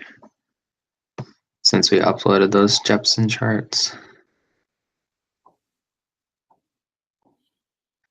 So, oh, now it's the SUMA 1. Look at that. They did change the name. Let's pull this up. So this is good practice to.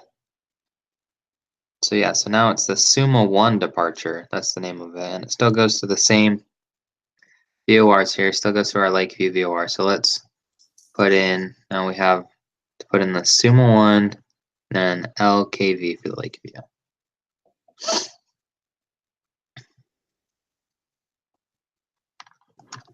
SUMA 1, Lakeview. There we go. Okay, see how that works? You know that you can use that departure out of there when it turns kind of as a reddish color. Then when you hover over it, any of these points in here, if you hover the SUMA 9, there's your departure, right? And if you hover over Lakeview, you can kind of see that point get highlighted. Can you guys see that? Right there. So that's how you know where that point is. Cool. So now we have our departure. Let's find our arrival into Las Vegas. Let's just go into these charts now. So again, we can't use RNAV 1. So there's the CLAR 3. Sorry, I'm terrible at trying to figure out what these names are supposed to be. So let's use these other charts so that we have some good practice using these. Right here, the McCarran International Airport is our airport. Here are our runways right here, 26 left and 26 right. Kind of looking at that. Let's see here. This one doesn't have a compass on it. And if it doesn't, you just automatically assume that the top of the page here is north. So up here is north. This is an arrival. What direction is this arrival coming in from? The west. East. The east. So follow the arrows.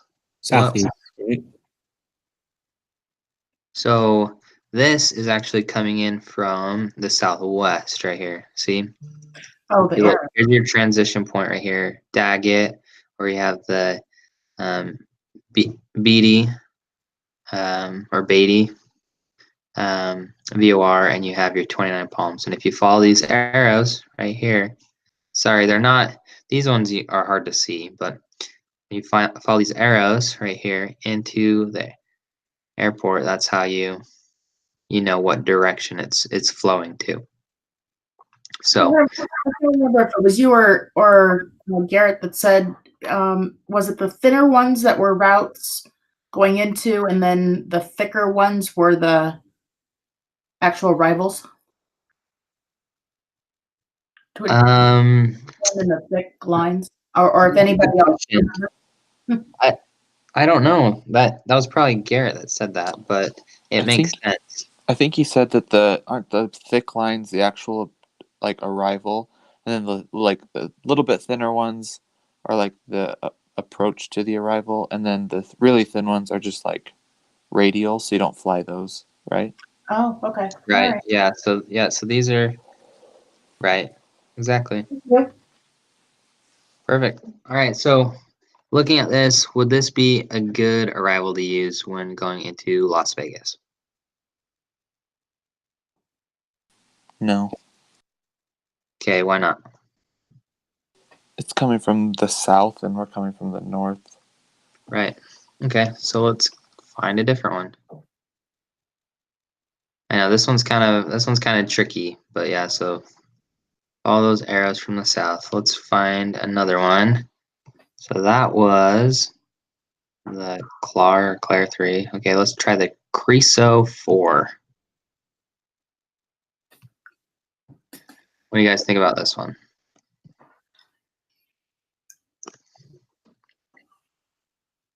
No. No? Again, we're coming from the southwest, right? So this one wouldn't be a good one because we follow these arrows in here to this is where the airport is. So, all right. Go to the next one. Let's do Fuzzy 8. It's a funny name. Okay. What about this one? It's better than the other two. Better than the other two? Okay. Yeah, it's coming from the northwest. Right. It's coming from the general direction that we need it to come in at, right? So Would this we one, have to, because we'd be descending down through those restricted areas. So is the goal to stay closer to the sides of those restricted? I mean, I know you can fly through. I think it's the restricted area you can fly through if you give them advance notice or something like that. But because the restricted airspace is directly through our arrival, do we fly to the side of them? So like this particular arrival would be better because it wouldn't be going through the restricted area. yeah, so the all the arrivals are going to keep you out of those areas that you're not allowed to be in. So you don't have to worry about that on your SIDS and stars. Okay. And as far as like if we're going into SkyVector, like what areas we can and can't be in, you know what I mean? You'll see that all these jet routes go around the restricted areas. You can see right here, here's all this is all the restricted areas right there out of Las Vegas, right? So all these jet routes go around that. Right. And so you don't have to worry about staying in or out of restricted areas when you're doing your flight planning. So that more comes in when you're working for an airline. Like I said, like if you're flying like for SkyWest, what you can do is you can fly a route, and instead of taking a jet route, you could go from right here's the Beatty VOR. So that's the transition point for the star that we were just looking at. You go from the Beatty VOR to up here to the Wilson Creek VOR without having to be on a jet route.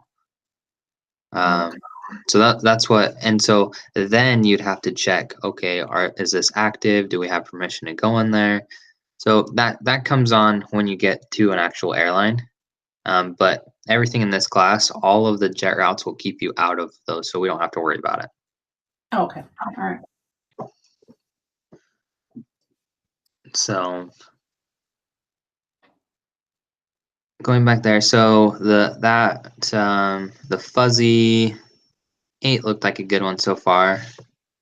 There's the Caddy 3. Let's look at this one.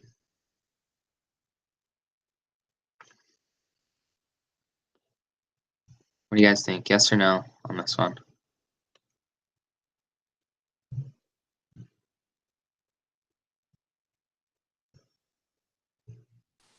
No. No, right? Because it's coming from the east over here. and from the southeast right here. So, yep, not a good one. So we can just go to the next one.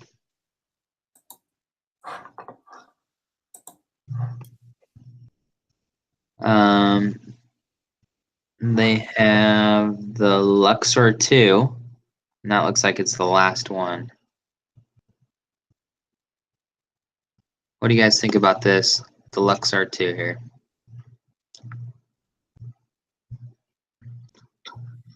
Well, Yep, no, because these are coming from the northeast now. So it looks like. What do you guys think? What are you guys? Do you agree with me in saying that the fuzzy 8 right here was our best arrival? Yeah. yeah. Okay, so let's plan that. So we're gonna type it right here. There's only this one transition point, which is the Beatty VOR. So we do BTY space, and then we find our identifier, which is going to be the fuzzy 8 right here.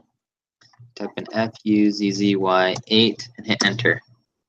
And there's our arrival. Oh. It's kind of cool because if you look at this right here,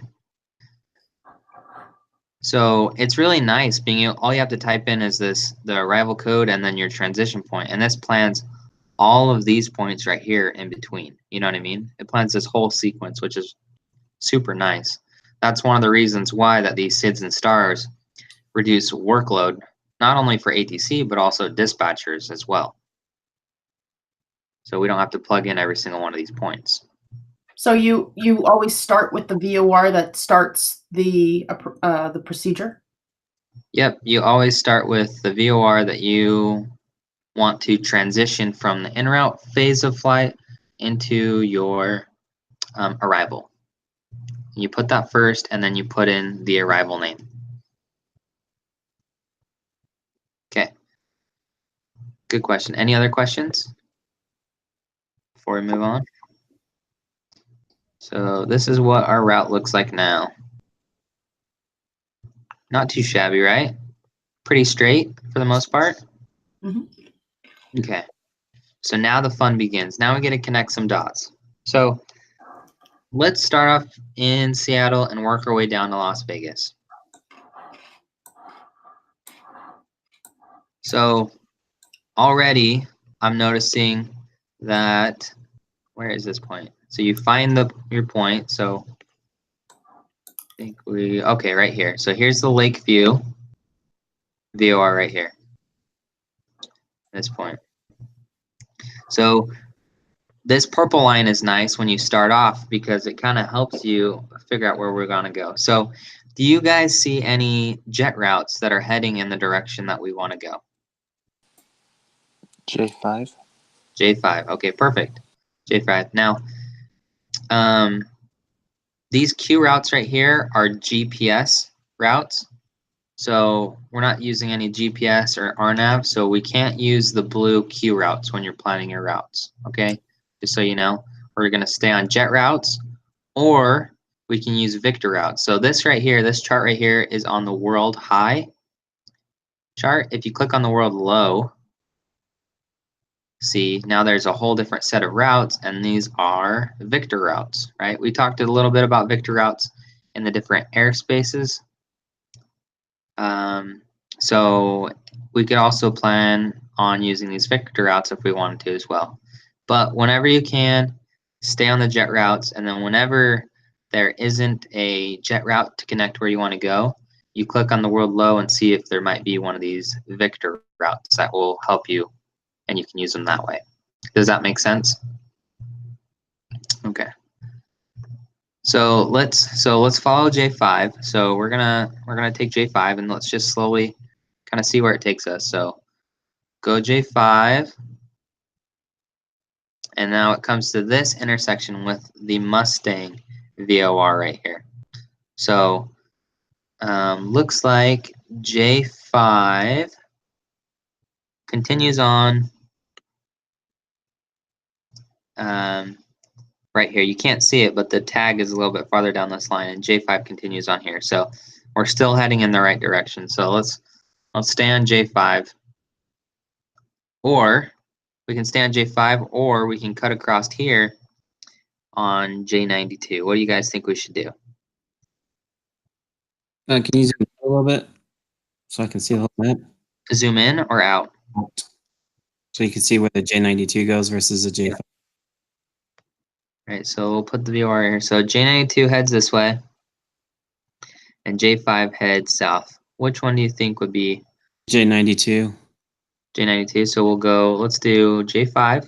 So now what you do is when you're switching jet route, so let's say if we're going to take J5 and keep going down, and we're going to be going through this Mustang VOR, we don't have to put the Mustang VOR as long as we put J5, and then wherever we get off of J5 at, that's where you put the VOR at, that you're getting off at. So in this case, we're ending here at Mustang. So we're going to put FM, so we're going to put, right after Lakeview here, we're going to put J5 space, and then we're going to put Mustang, which is the FMG, and hit enter. So now it planned us all the way on J5 until we reach this Mustang VOR. So now we decided that we want to start heading this way on J92. So let's zoom out a little bit. Let's see where J92 takes us. So it goes all the way down, and look at that. J92 takes us all the way to Beatty. That turned out perfect, didn't it? So now what you'd have to do is, all you have to do, since you know that FMG right here is on J92, and that Beatty, or your transition to get onto your arrival, all you have to do is put right in here J92 space and hit enter, and it plans it. And there's our route from Seattle to Las Vegas. What do you guys think? Well, that's cool. Yeah. See, that wasn't too hard, was it? Now we're all going to be planning our flight. Well, some of us who come from far away, planning our flights to class. To class, yeah, exactly. So That's kind of neat. that's probably pretty close to the route that you would take getting in from Seattle to Las Vegas. So does anyone have any questions on any of this so far? Yeah, I've got a question for you. Yeah. So I don't remember who said that there's like prescribed routes that I think the ATC publishes between airports that, like, you know, they prefer you to take or something. Uh-huh.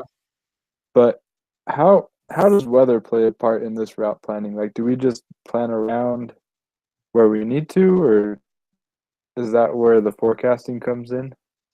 Yeah, so the cool thing with SkyVector is it has these different layers that we can turn on. So let's turn on the satellite, okay? Let's turn on the weather radar. Okay, so see, now we have some weather, right? So any of this right here, this isn't anything to worry about. You can fly through this all day and night long if you want to, right? So let's zoom out and let's find some weather that would be kind of bad. Okay, so let's check this out right here. This is a good example of something you're probably not going to want to fly into, right? So this is, let's see here. So it's kind of hard to tell, but this looks like, let's go. It's like Tulsa. Tulsa. Yeah, kind of just the Midwest region that we're looking at. So, Like so right here, what you do, let's say you're going from, let's do Denver, okay? Let's try this. Let me just kind of give you an example. So that's a great question. Let's do Denver to Nashville. Okay, let's do, so you put KDen and then Nashville, which is VNA. Go to World High and hit enter. So here, this is what it looks like right here. Okay, so you'd be flying right through that normally if you do this. So what you do in this situation is you would see where the weather forecast is supposed to be. You're like, okay, well, is this weather going to continue to build? Is it going to start dissipating or dying down? If so, what direction? What direction is this weather moving? Is it moving north, northeast, going straight east to the south?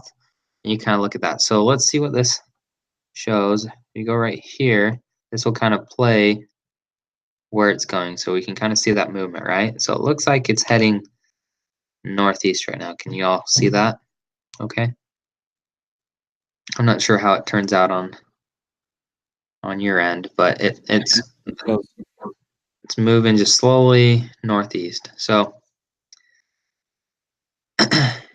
you're not going to want to fly through this, and especially when it's dark red like this. So this kind of shows you kind of more. This is kind of the satellite clouds.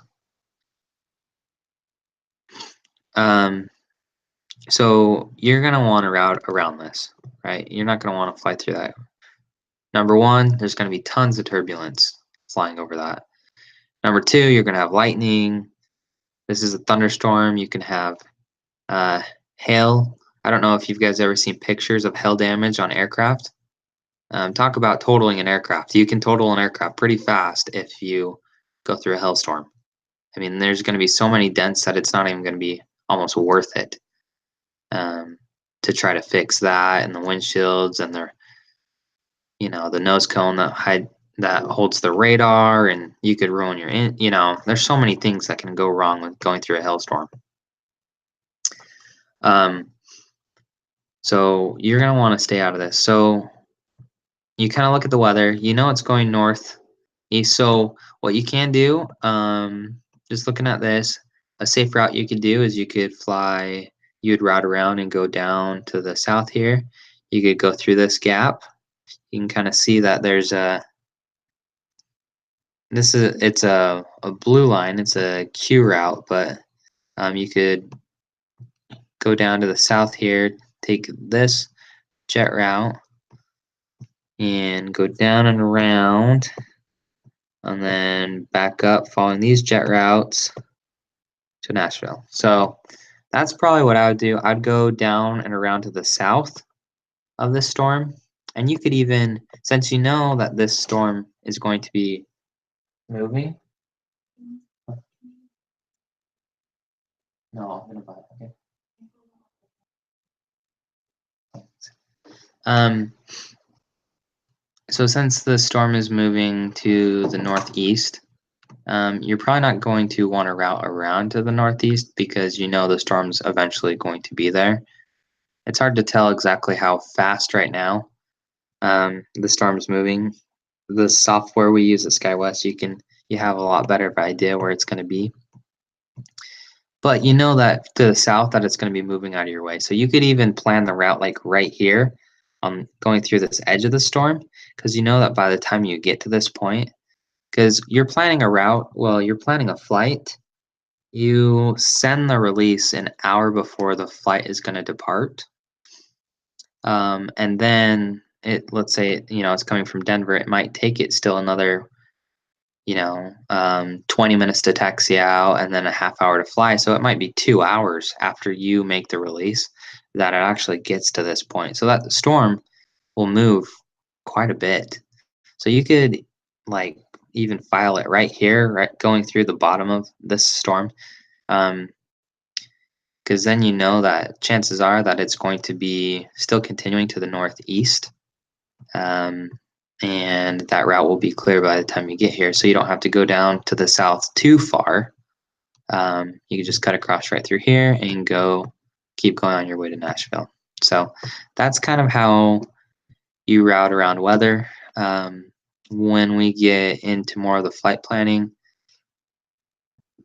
we would be we're going to spend a little bit more time on that, and you're going to have to, they're going to print off like a radar sheet, and you might have to route around some thunderstorms. So I hope that answers your question, what you're talking about with routing around weather. As far as ATC routes goes, a lot of times, let's see here. So let's find an airport. So here's Kansas City right here, this blue dot. So a lot of times if Kansas City is about to be, let's see here, here's St. Louis. Here's a better example, right? So St. Louis is this green dot right here. And since there's a storm right here, when you're trying to route, let's say you're going St. Louis to Denver, you're not going to fly straight through this. So ATC will come out with what's called a coded departure route, which is basically a departure that they have already built for you, that takes you out and around and away from weather that ATC builds. And so it will either take you to the south and around or to the north around, and it's a coded departure route that they built, and the route will be required by ATC that you file that exact route and nothing else.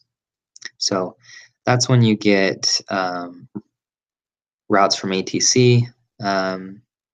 There's also routes departing in and out of New York. If you look at here, it gets pretty complicated with all of these different jet routes. They have a lot of one directional jet route. If you look at these, see these arrows? This means you can only go one direction. So you can only go northeast on this J42 route.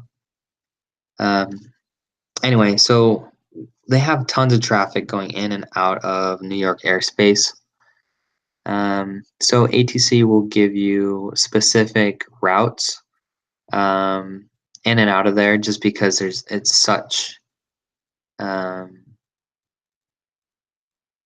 it can cause a lot of problems if you for some reason file a different route and the plane gets on there, just because there's so many planes going in and out of this small portion of the country, because it gets down in between the lakes here. Right here is Canada, and you only have this small kind of neck of the United States to fly in over. So I hope that kind of answers your question about routing weather and kind of when some routes are recommended by ATC and required by ATC. So did that help? Yeah, thank you very much. Yeah. Cool. You'll get more into ATC specific routes when you get to an airline. We won't worry about that in this class when building our routes.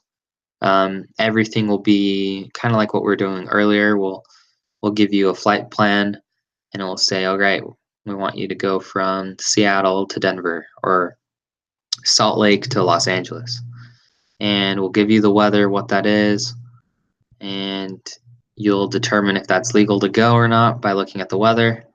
You'll see if you need an alternate. You'll check NOTAMs to see if the airport's closed or if all the runways are, things like that, if you can physically land at that airport. And then you'll build a route between those two spots and start calculating like your fuel and your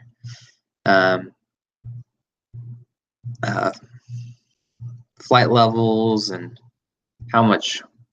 what your takeoff weight is, what your landing weight is, how much fuel you're going to burn, and all, well, there's a lot more to come with all this, but it's pretty exciting though, I think.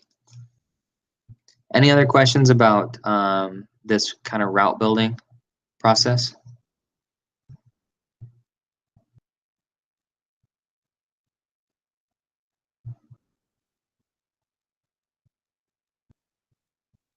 Okay.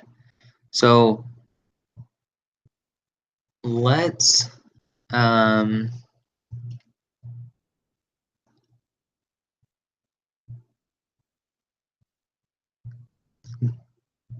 you guys feel like you could build a route on your own now after going through this? Yeah, I think Where so. are you guys at? Yes. Okay, perfect. So how about what we're gonna do is we're gonna spend the next 15 to 20 minutes. Let's well, do you guys need a break or do you guys want to keep going? Keep going. Keep going. Okay. Um, let's spend the next 15 or 20 minutes. I'm going to give you guys a city pair. And I want you guys to get on SkyVector and see if you can build it. We're going to have a competition to see who can make the route the as short as possible. Okay, so whoever can get the route with the lowest miles to get from point A to point B will win. So let's do. How about let's do Los Angeles to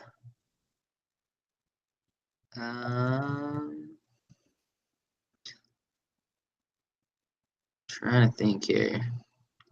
Let's do Los Angeles to Salt Lake City. Does that sound okay? Sure. A good city pair? Yeah. Okay, cool. So I want you guys to spend the next 15 to 20 minutes going over that. If anyone has any questions or whatever, I'll pull it up on here and I'll show you if anyone has any problems with that. But so let's do LA to Salt Lake.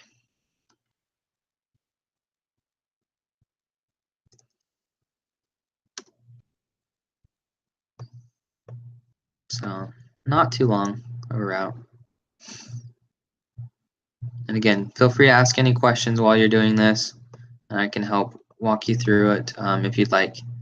And then we'll get back together, see who can get the lowest distance possible, and then I will quickly build one and see what I get while we're together so that everyone can follow along if they want.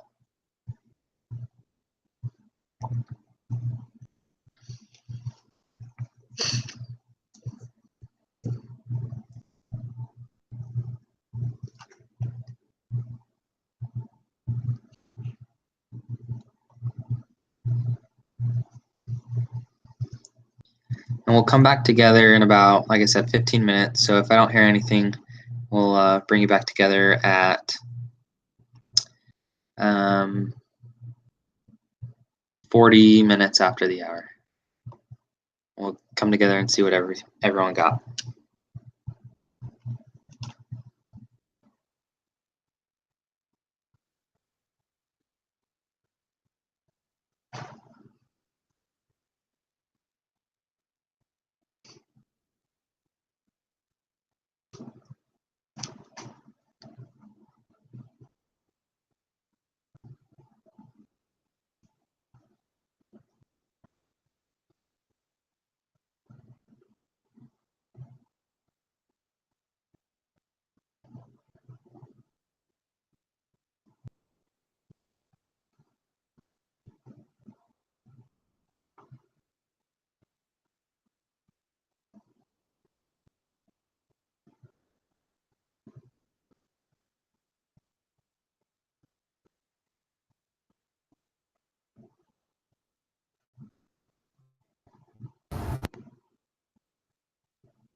All right. How's everyone doing so far? Houston, we have a problem. Houston, we have a problem, huh? I think I get the start and the finish, but I don't know how to get there. Like Okay. when I push in what I think I want to go, it takes my route and it puts it somewhere else. Okay. Yeah. Sometimes SkyVector can be kind of crazy. So let's see. What was your route that you had? I was trying to do LAX1 to the J9, and I didn't know how to put it in there. J9 100 146. Okay. What was your transition point for the LAX1?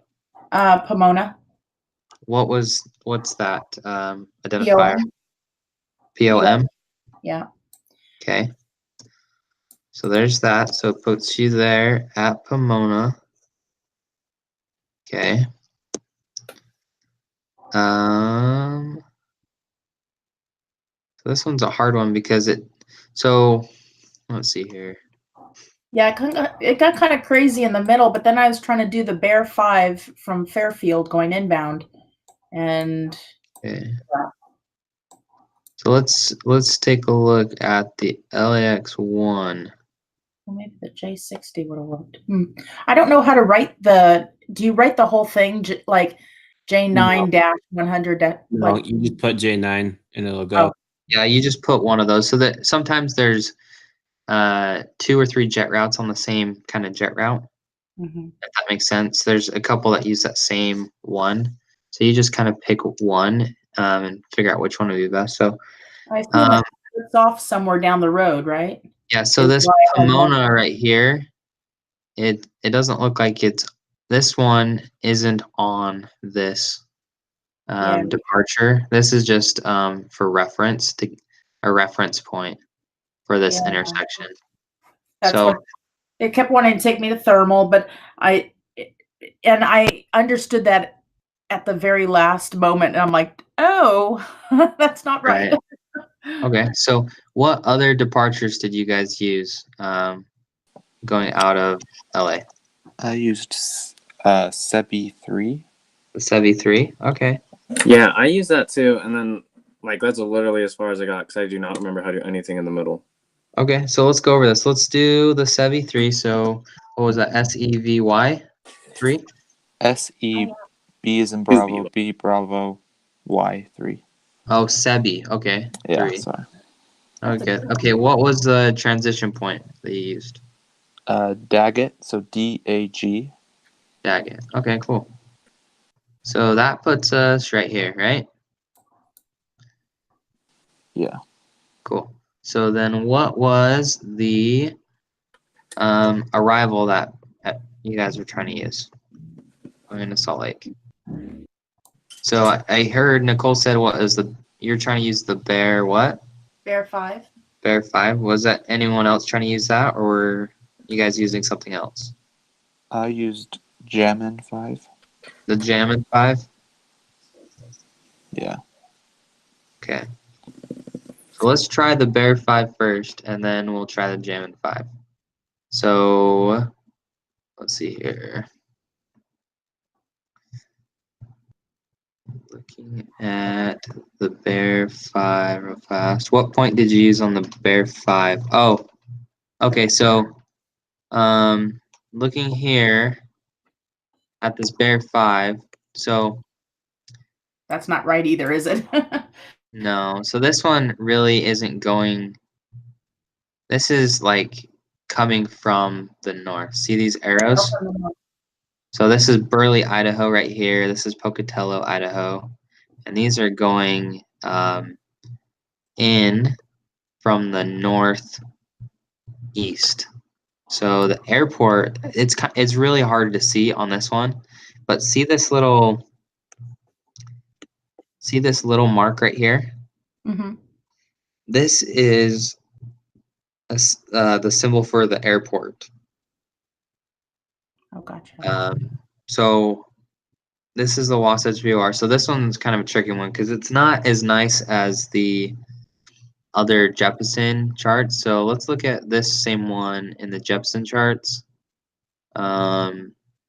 Because I like how they put the airports on here a little bit better. They're just a little bit easier to read in here. So again, you can access these on the Google Drive, going to flight plans.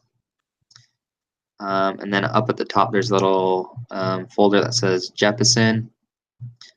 So that is Bonneville 2, Brigham City 3. This one's the Bear 4, but it's really the Bear 5. So you can see here, so here's the airport right here. This is the same arrival, just on the Jeppesen charts now. So this one's a little bit easier to read because you can see these arrows coming into the airport. So we can't use the Bear 5. So you guys said you used the Jammin 5, correct? That was the other one? Yeah. Okay. So what point did you use on the Jammin 5 to come in at? To Milford? Probably Milford, Milford, yeah. yeah.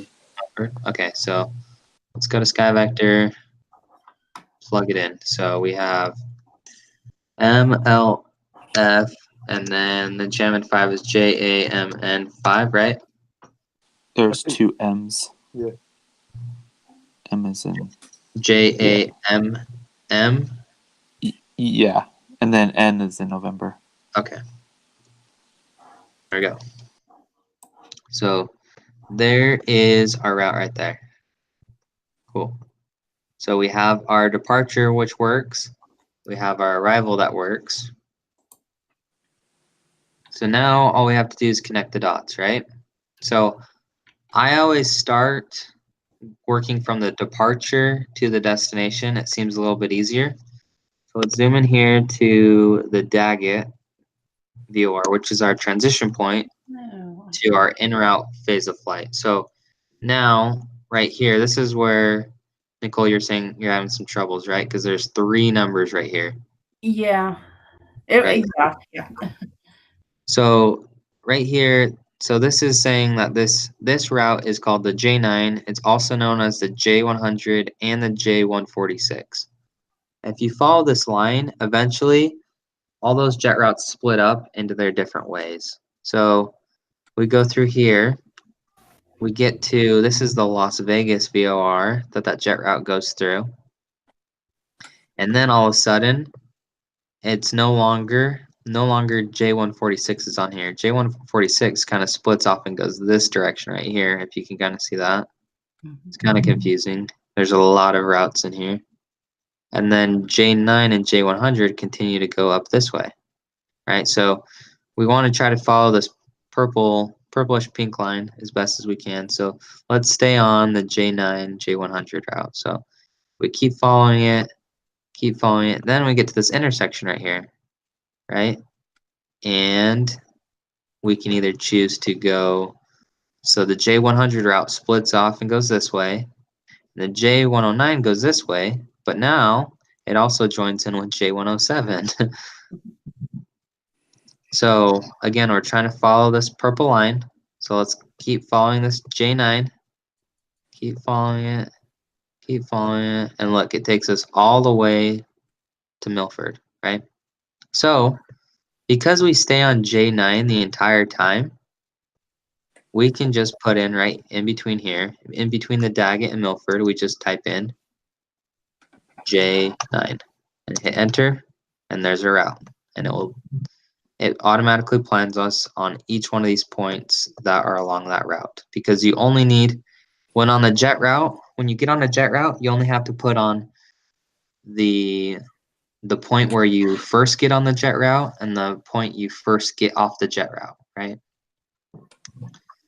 So there is our route there. So we have our departure up to this point right here.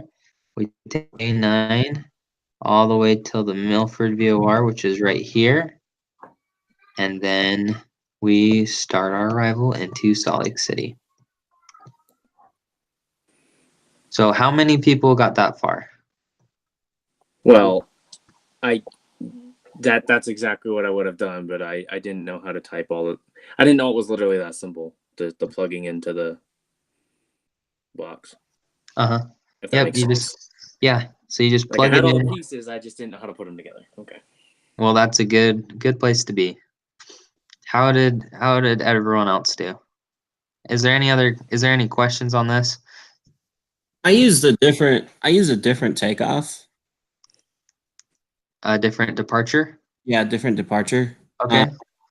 Like I put the Guardy 3 on there, and it took me, and then I was using the Daggett, but it took me to the N Navy, which is right next to the Daggett. Like I don't know, Okay, so let's pull up the chart then.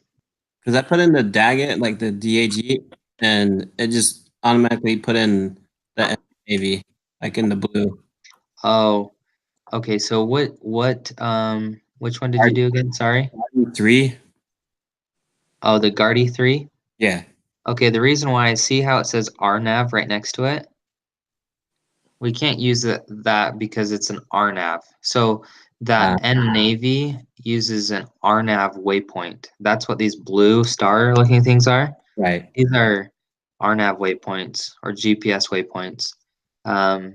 Okay. And so, yeah, if you're looking through here, again, just a quick reminder that if it says RNAV, we can't use it. So just find one that doesn't say RNAV again, buy it, and you're fine. So that's the reason why you did that. But it sounds like it still put you still have the same idea. You know what I mean? Getting to this point and then just going from there. I just didn't get to the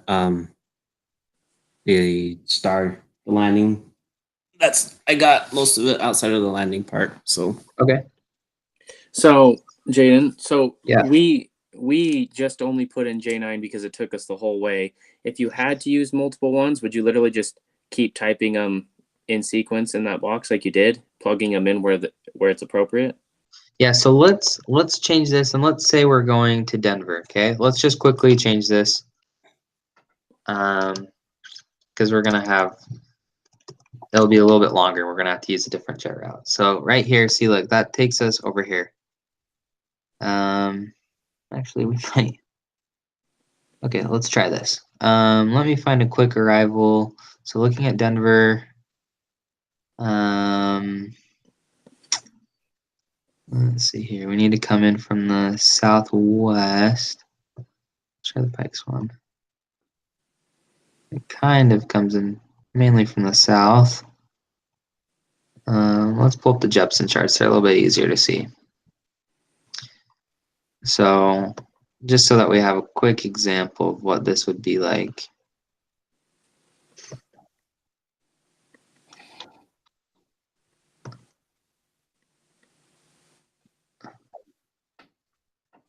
So here we go, right here, the Southwest Gate.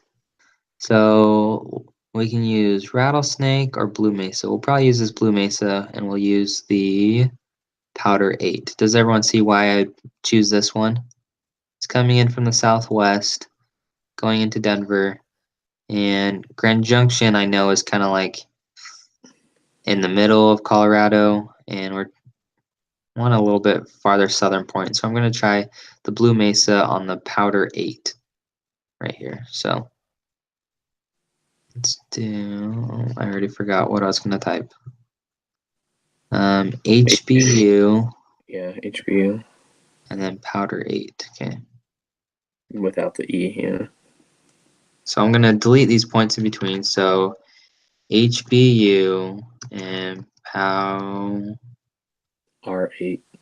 8. Oh, they probably changed the name. Okay, let me see here. Sorry, it's been a while since we uploaded. See, now it's the Powder 9. Okay.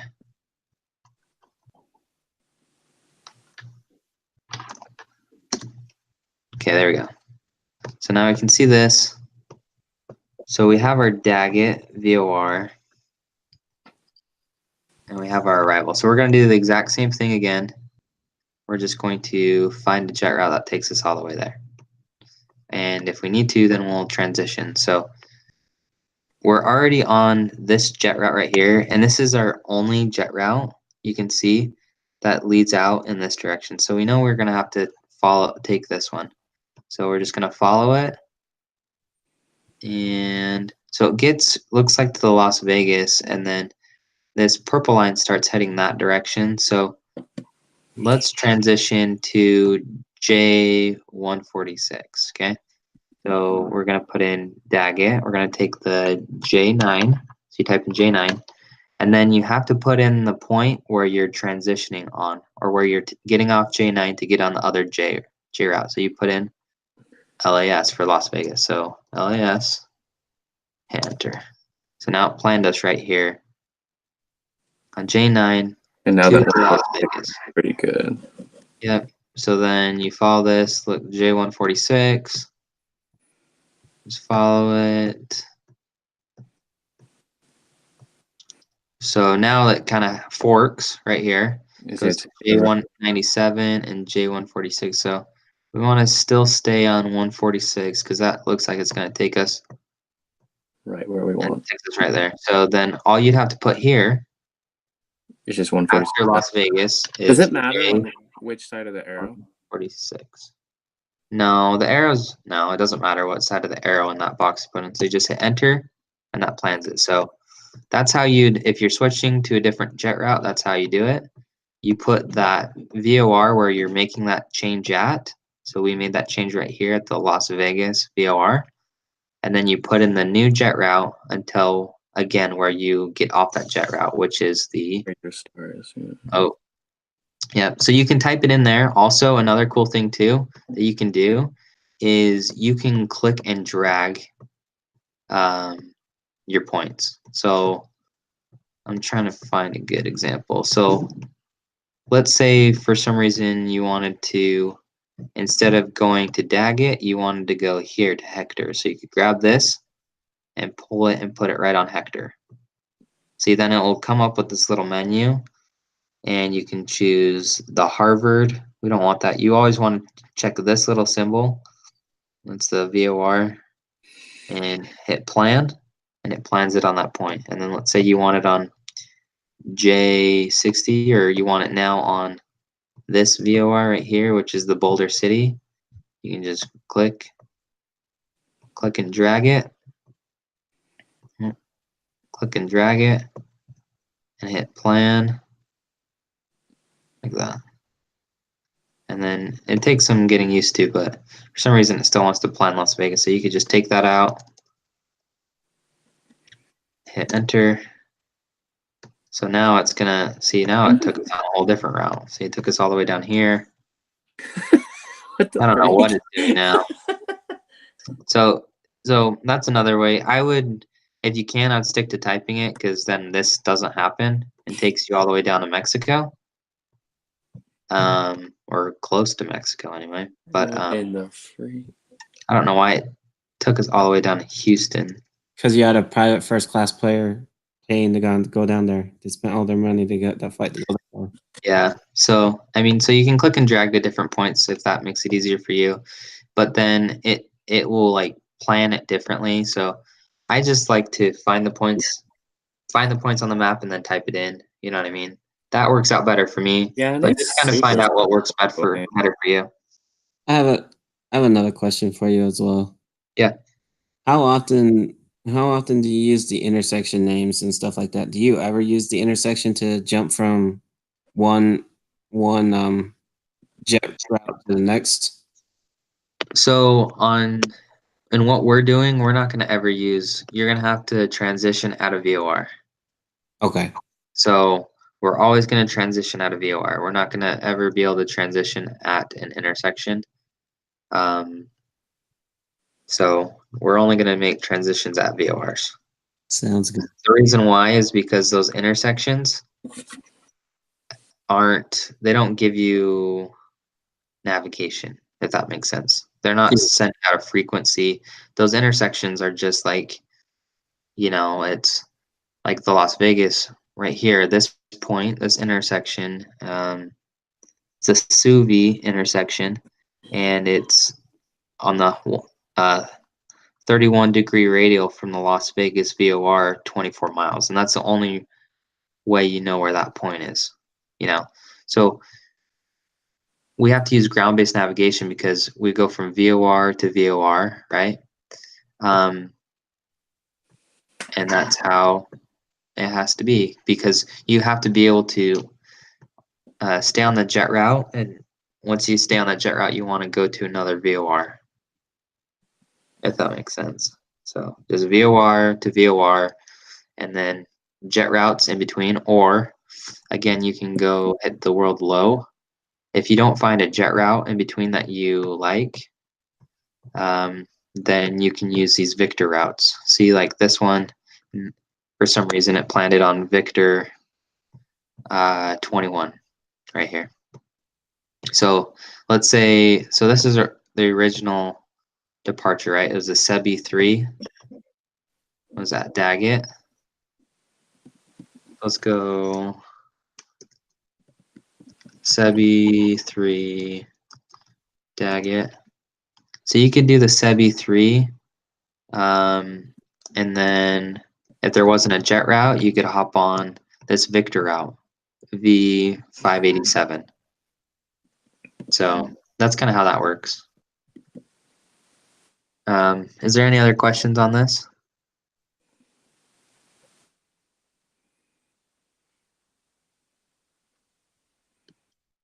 Is there anything, what do you think is the hardest part of building these routes? What are you guys struggling with?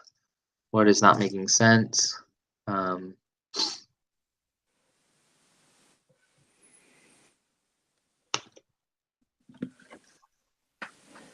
Honestly, I get this stuff pretty good, I think. Okay. At least this Sky Vector stuff. Sky Vector, yeah. For sure. Is that how everyone else feels with? It seemed really confusing, but once you realize you just pick a start, pick a finish, and then literally just type in the little things in between wherever they need to go. I mean, it's pretty relatively simple, I think. Yeah, I think the hardest part is just, yeah, picking those SIDS and stars in the right direction that you want to go. And then once you kind of get those in the right direction, then yeah, it's just connecting a few dots, and usually isn't too hard. So yeah, so like this, honestly, the route that we made from LA to Denver would probably honestly be the shortest route possible you could make. And that's your goal. Like, you don't want to go all the way down here. I mean, you can make like a million different routes to get to Denver, and there's nothing necessarily wrong with that.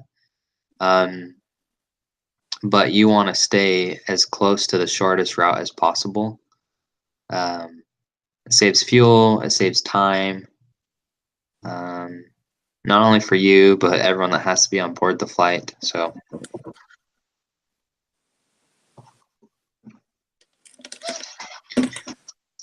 cool beans. Let me check one thing.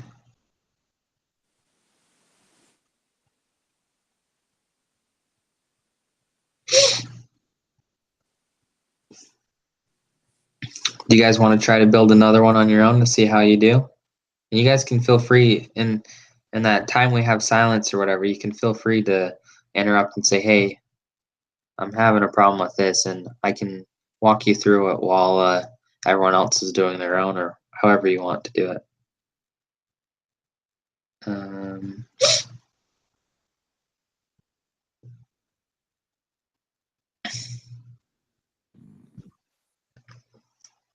So let's try. You guys down to try one more?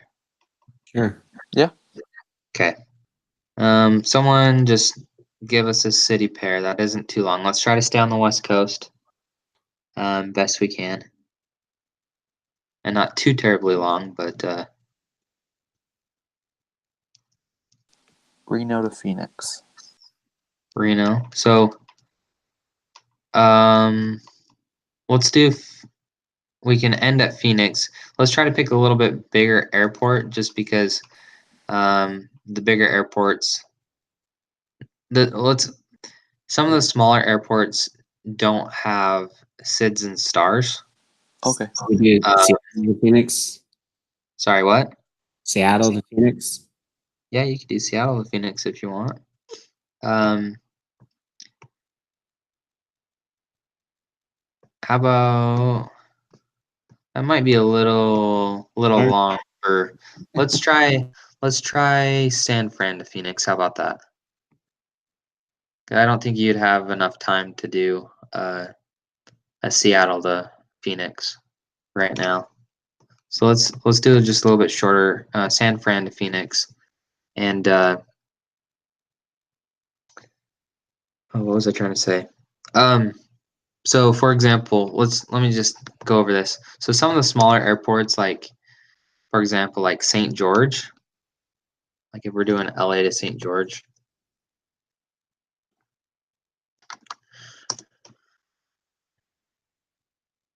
Oh, it looks like they do have, so they have a departure procedures and an instrument approach procedures, but see, but these are just RNAV procedures, so we couldn't use it. So if we're trying to depart out of St. George or trying to leave out of St. George, instead of being able to file a SID or star, how you would file that, let's zoom into St. George here, is what you have to do is you find the nearest VOR and go direct to it. So the nearest VOR here, man, we picked a hard one. I know they have their own VOR, but it's not. Let's go here. So it's right here is the VOR. It's the UTI, or what? Actually, let's do this. Let's go to the Mormon Mesa VOR, which is here in Mesquite. So right here. So here's the Mormon Mesa VOR.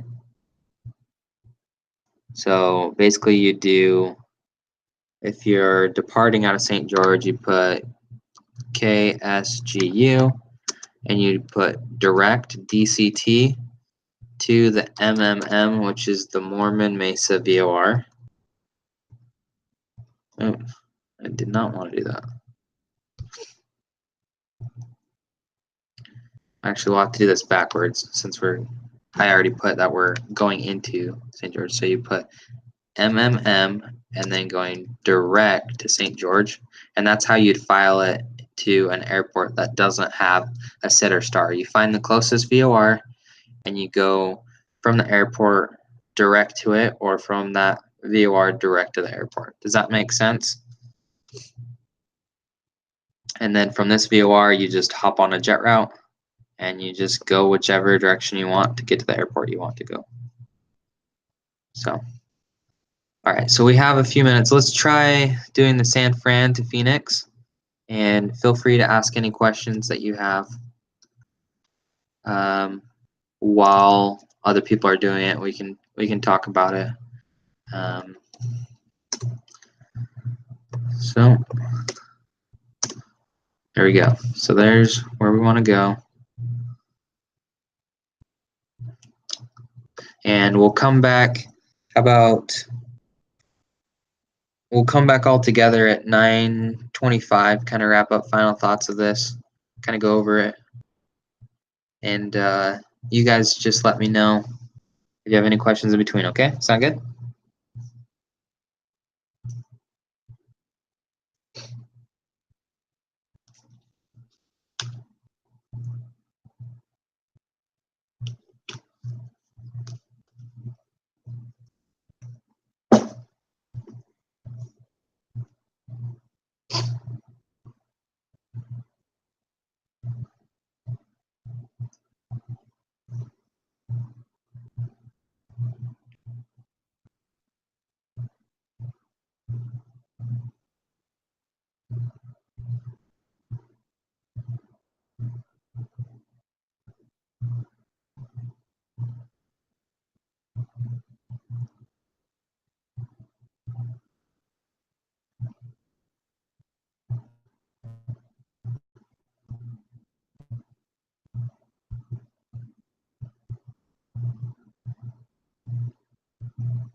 How's everyone doing so far? Any questions?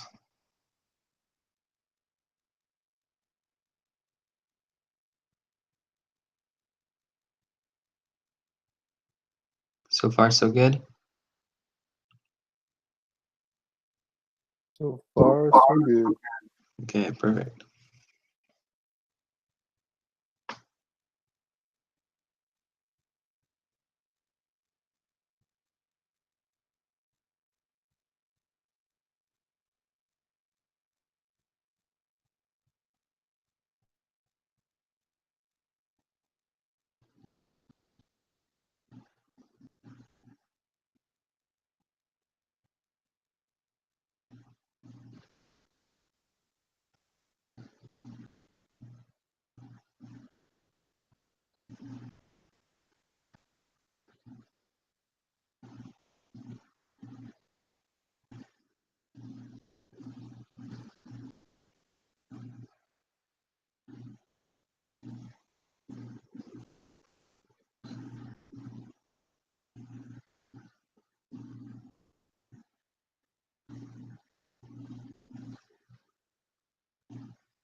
Anyone have any questions?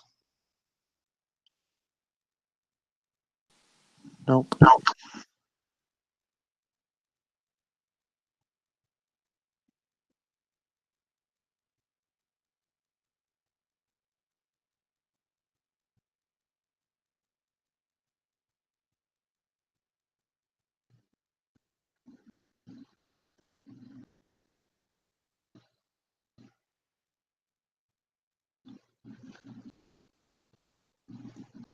How's everyone doing? Is everyone mostly done? They still need a minute or two to finish.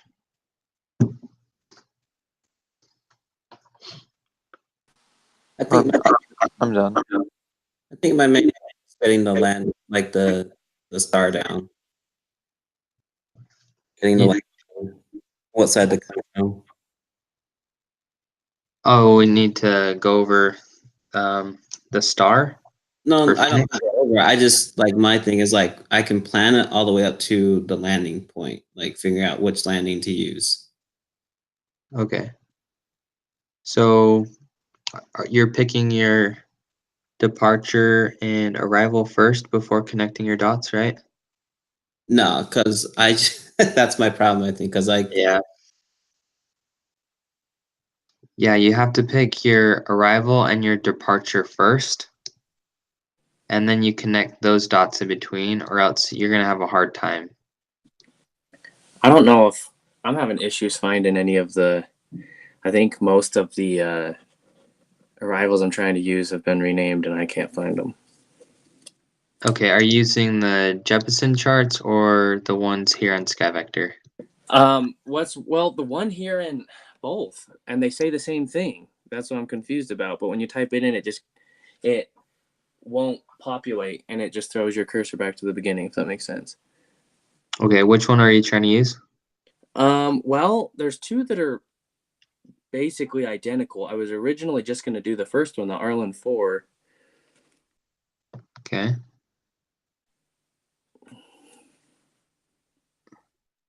So let's take a look at the Arlen 4. Okay, so what transition point are you trying to use? I was going to use Blythe. Okay. However the heck you say it. Yeah, so we need to type in Arlen 4 and Blythe. So let's go to SkyVector. I mean, this one's been fairly long. I don't know if I'm doing it right, but a lot of the jet paths and stuff aren't really being friendly. Right. So, I mean, I have a relatively good course, I think. What's the Blythe? It's BLH. Oh, BLH Arlen. So there's that. So that works. And then So I didn't type the BLH before Arlen 4. I didn't realize. yeah, you have to type in the point, your transition point, right? That you're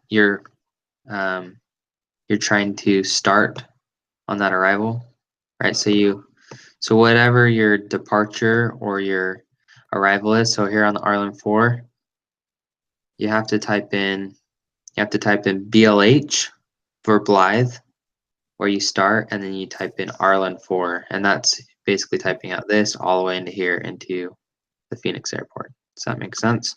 Okay, so well, actually, I lied then. So you can use Buckeye as part of the Arlen 4 arrival, though, right? Right there, about midway. No, you can't. Okay. So that's just a reference point right there.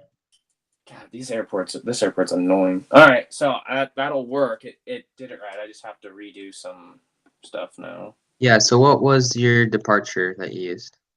What's it called now? The Offshore 2 or something? Okay. What's that typed out? OFFSH2 is what it shows on my screen, the gold part. Okay. What's your transition point? I'm guessing that's the Mickey MCKEY after that. It's going to be 3 letters. Okay, well then I don't know what the hell my thing's doing. Okay, so let's pull up the offshore 2 right here. Let's see. So you can only on this one. I we had an can issue with use- the departure one because San Fran, I don't know, is their airport just retarded or something? A lot of the charts were super weird. Yeah, some of them are. So we can use the offshore 2. Catalina right here. This takes you out to Catalina Island, so that's over the water. But we can use the San Marcos. So let's do the RZS. So offshore 2 to see it automatically plans us going out over here to Catalina Island. But so we do RZ. What was that again? S, you said. Oh, sorry. You can tell how great of a memory I have. RZS. Okay, so it takes you to San Marcos right here. Hang on, what the heck was I doing? And then now you can pick jet routes to go in between. So actually that probably isn't the greatest point, San Marcos, because if we follow it, so I always follow from where you're departing from. So San Marcos, so we could take like it's a nightmare this with jet kind of route, and we could cut across here straight. Oh, that works out perfect. So you can go J88 to the Los Angeles VOR. So you can go J88 to that's LAX. Okay, so I And do then- have the J88 to LAX, but I had a bunch of random stuff before that. So I wonder if I was doing the same thing with my departures as I was with my arrival, and I was using a what'd you call it? A viewpoint or something? A waypoint, yeah. A waypoint. I wonder if I tried to do that instead Yeah. of. So you could go. So right here in after LA, you could do J50, and it will take you right to Blythe. Oh. Hold on. Wait. Oh, never mind. So we got to go Yeah. So yeah, J60 to this VOR. So let's do J60, or actually let's do J96 yeah. to Palm Springs. So you can do J96 or 6 to Palm Springs. Oops. And then, oh man, that made a mess. Let's take out this. Let's take out this. So, oh my gosh.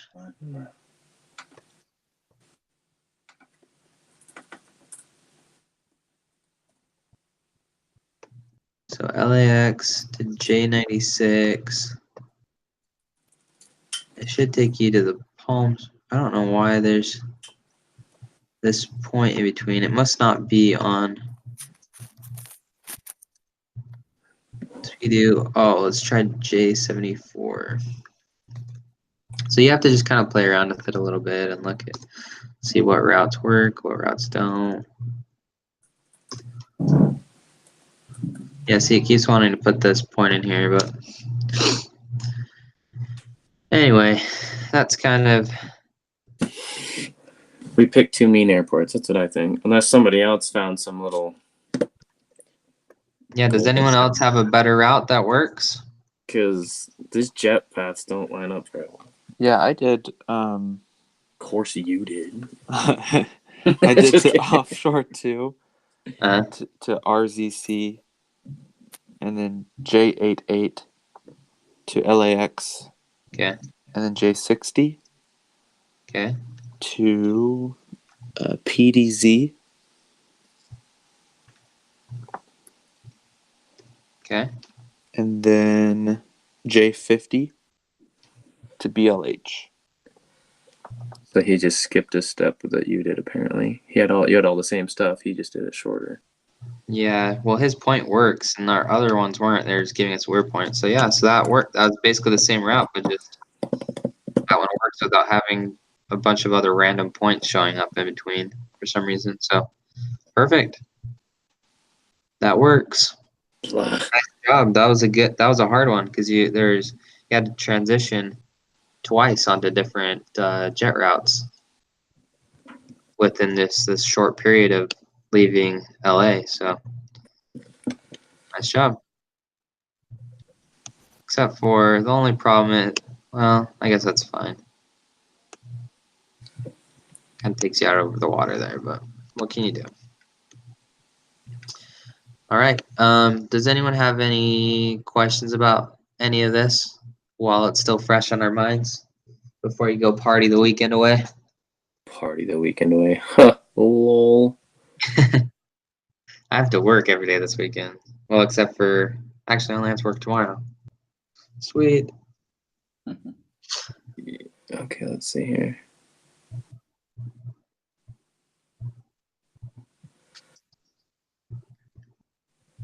So what did I do? I'm so confused. So I think you just weren't putting the transition points after your departure and right before your arrival. Well, I'm trying to think. Even right out the gate on the offshore departure, I am trying to figure out. Now I don't even remember which one I put because we already just moved so much. Oh, I think I put Fellows, FLW, and I tried to go from there. But like, is that even a place you can go from? Let's take a quick look real fast. And then then it turned into a nightmare from there, and I was just hopping all over the place. But so you guys went lower. You did what did you do? The San Marcos or the Catalina? I tried to do. San Marcos. Yeah, Yeah, Catalina takes you off into the water. So I did the one just above that, but is that not one we can use? So I let's think pull it up. from what I saw, I think that was like a on the low chart. Oh, well, I So don't which even. one were you trying to use? The one just Fellows? above San Marcos, yeah. Oh yeah, so you could use Fellows, but sometimes the VORs don't necessarily. Right, they don't show up on the high chart. So sometimes, because this would be like a low VOR, so that you'd see that on the low chart. So you can use it, but what do I need to do? Toggle back and forth and figure out what the heck to do, or you just. So let's Because that's the original one when I started trying to. what is it? FLW? Yeah. Okay. Let's take us to Catalina.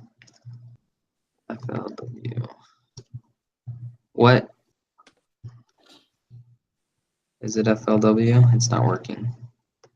That's what it says. I don't know. Maybe it. Yeah, for some reason, SkyVector can be kind of picky sometimes. So for some reason, it doesn't want to plan it, and that's probably what the problem was. But according to the chart, you can. Oh, there we go. Now it worked. See that? So it takes you to right here, which is Fellows, and you can see it here, but it doesn't put you on a jet route. Yeah, see, and So- that's where I was like, well, what the freak do I do now? Because you're like not in anything. So I guess Yeah.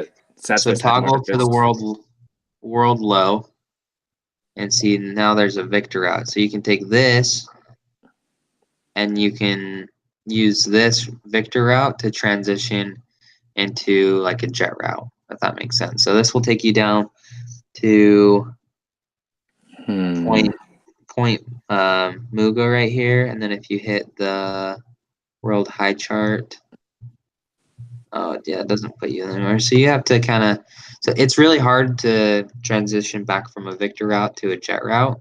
Right. It's not all of the points Unless they all line up. hit to a major city or something. But Yeah, unless you're in a major VOR that. So Okay, well, I Anyway. guess that's why it wasn't working. That makes Yeah. more sense to me. hey, but good experience though, So all you'd have to do with that is just try to pick a different point and try to keep moving on if you're having issues that way. That's the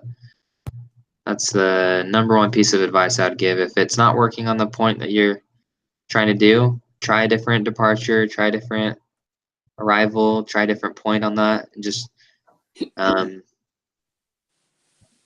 so anyway, all right. Well, any other questions before we call it a night?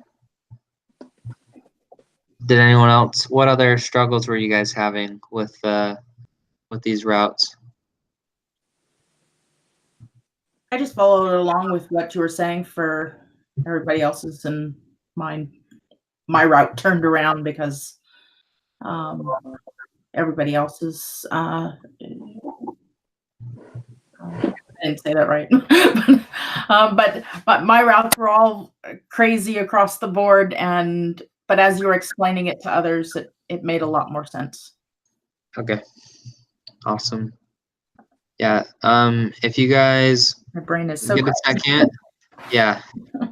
I know this is a lot to take in, but if you guys get a chance, if you get bored on Monday because you don't have class that night, just hop on SkyVector.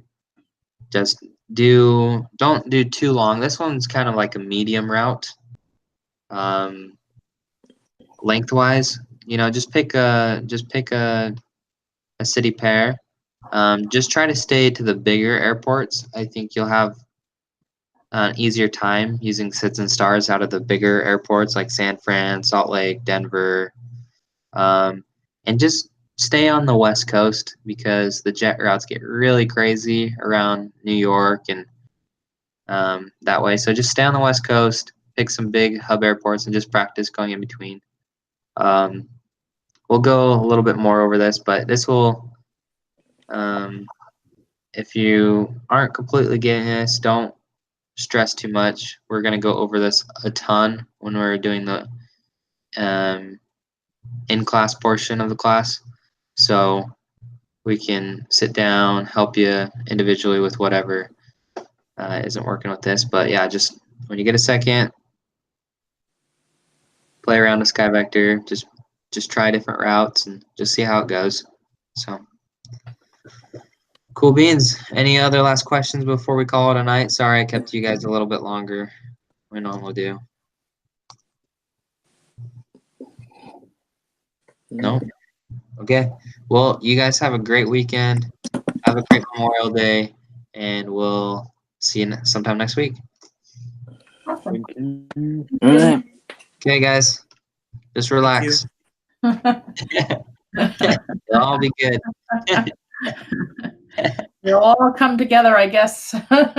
It will. This is like drinking out of a fire hose right now, and we understand that. See, and I'm so But- funny because I really understand random stuff. Like, I feel pretty comfortable with this and like legal to go and stuff. But then like, well, I think it's because I had a distracting week during the weather stuff, and so all that's still like I'm not nearly as comfortable with as I am with this stuff. So I don't know. Right. Yeah, some things just come, certain things come easier than others, Route building for me, just it takes a couple minutes to get it, but then once you have it, it just becomes a piece of cake. But then again, I have to build, I have lots of experience building routes around weather, and I usually have to build 5 to 10 routes a day when I'm at work. So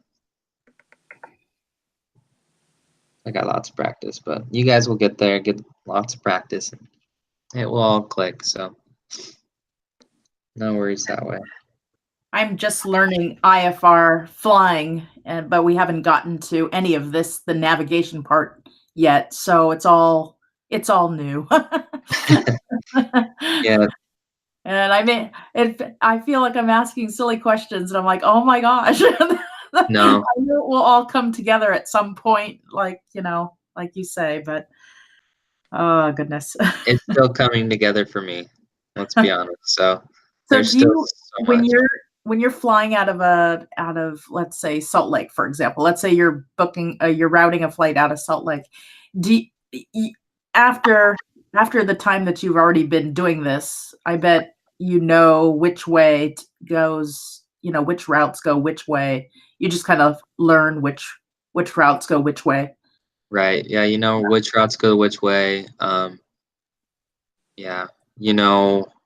What runway configuration they're going to be on. What runway they're using at what times during the day too. So it makes it easy for planning. That what certain airports you need to add a little extra hold fuel because they're just problem childs like San Fran. But yeah, you just kind of, it just comes along with the experience that, you'll just learn little bits and pieces here and there. And again, it just all comes together, but it takes a while. I mean, I've only been dispatching at SkyWest for a year, and I've got a good overview, but I still have so much to learn. Sure. So It's exciting because I finally go, oh, that's what my friends are talking about, right. It's starting to click. Yeah. Yeah. And it will, and it's gonna make, like I said, I think the in-class portion makes a huge difference because there's just something about being able to like physically point somewhere on a map a little bit easier and showing you, in person. I think things just make more sense in general. So So I think I might take advantage of a day or two and try and get some like coming early or whatever and get some one-on-one time and just so that I know I don't want you to, because there are times where like I don't even necessarily have questions. I just don't fully understand something, and I don't want to make the instructor have to spend the rest of the 3 hours on one thing with me. Does that make sense? And just hold everybody else back. yeah, So but that's what we're here for. well, I know, but at the But same, but I If you have a figure. question on something, then chances are someone else probably has the same Well, question. no, but that's what I'm saying is other than just like, yeah, I didn't grasp any of that, like those types of questions, not a Oh, yeah. specific question. And I figured it's probably going to be better to, I mean, I've been keeping up enough that like I'm still passing the quizzes. I'm still for the most part understanding. I think the in-class portion is going to do miracles for me. Yeah. But I think, well, once we sit down and start going, planning through it all with weather included and everything, I mean, eventually I'm going to get stuck and I'm going to go, yeah, I don't know. And Right.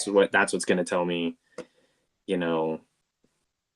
because we've learned bits and pieces here and there or whatever, and even this is cool right here, Mhm.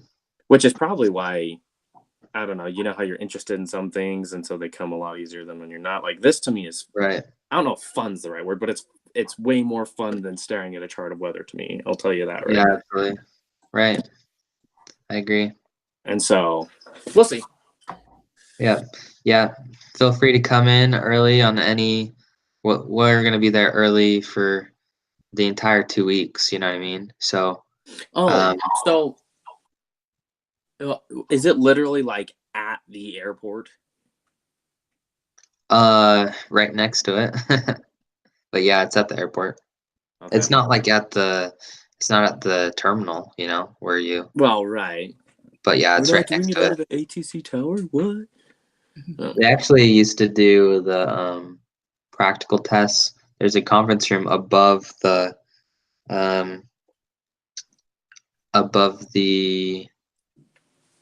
airport because there's an observation deck at the St. George Airport that you can look out and watch the airplanes take off and land.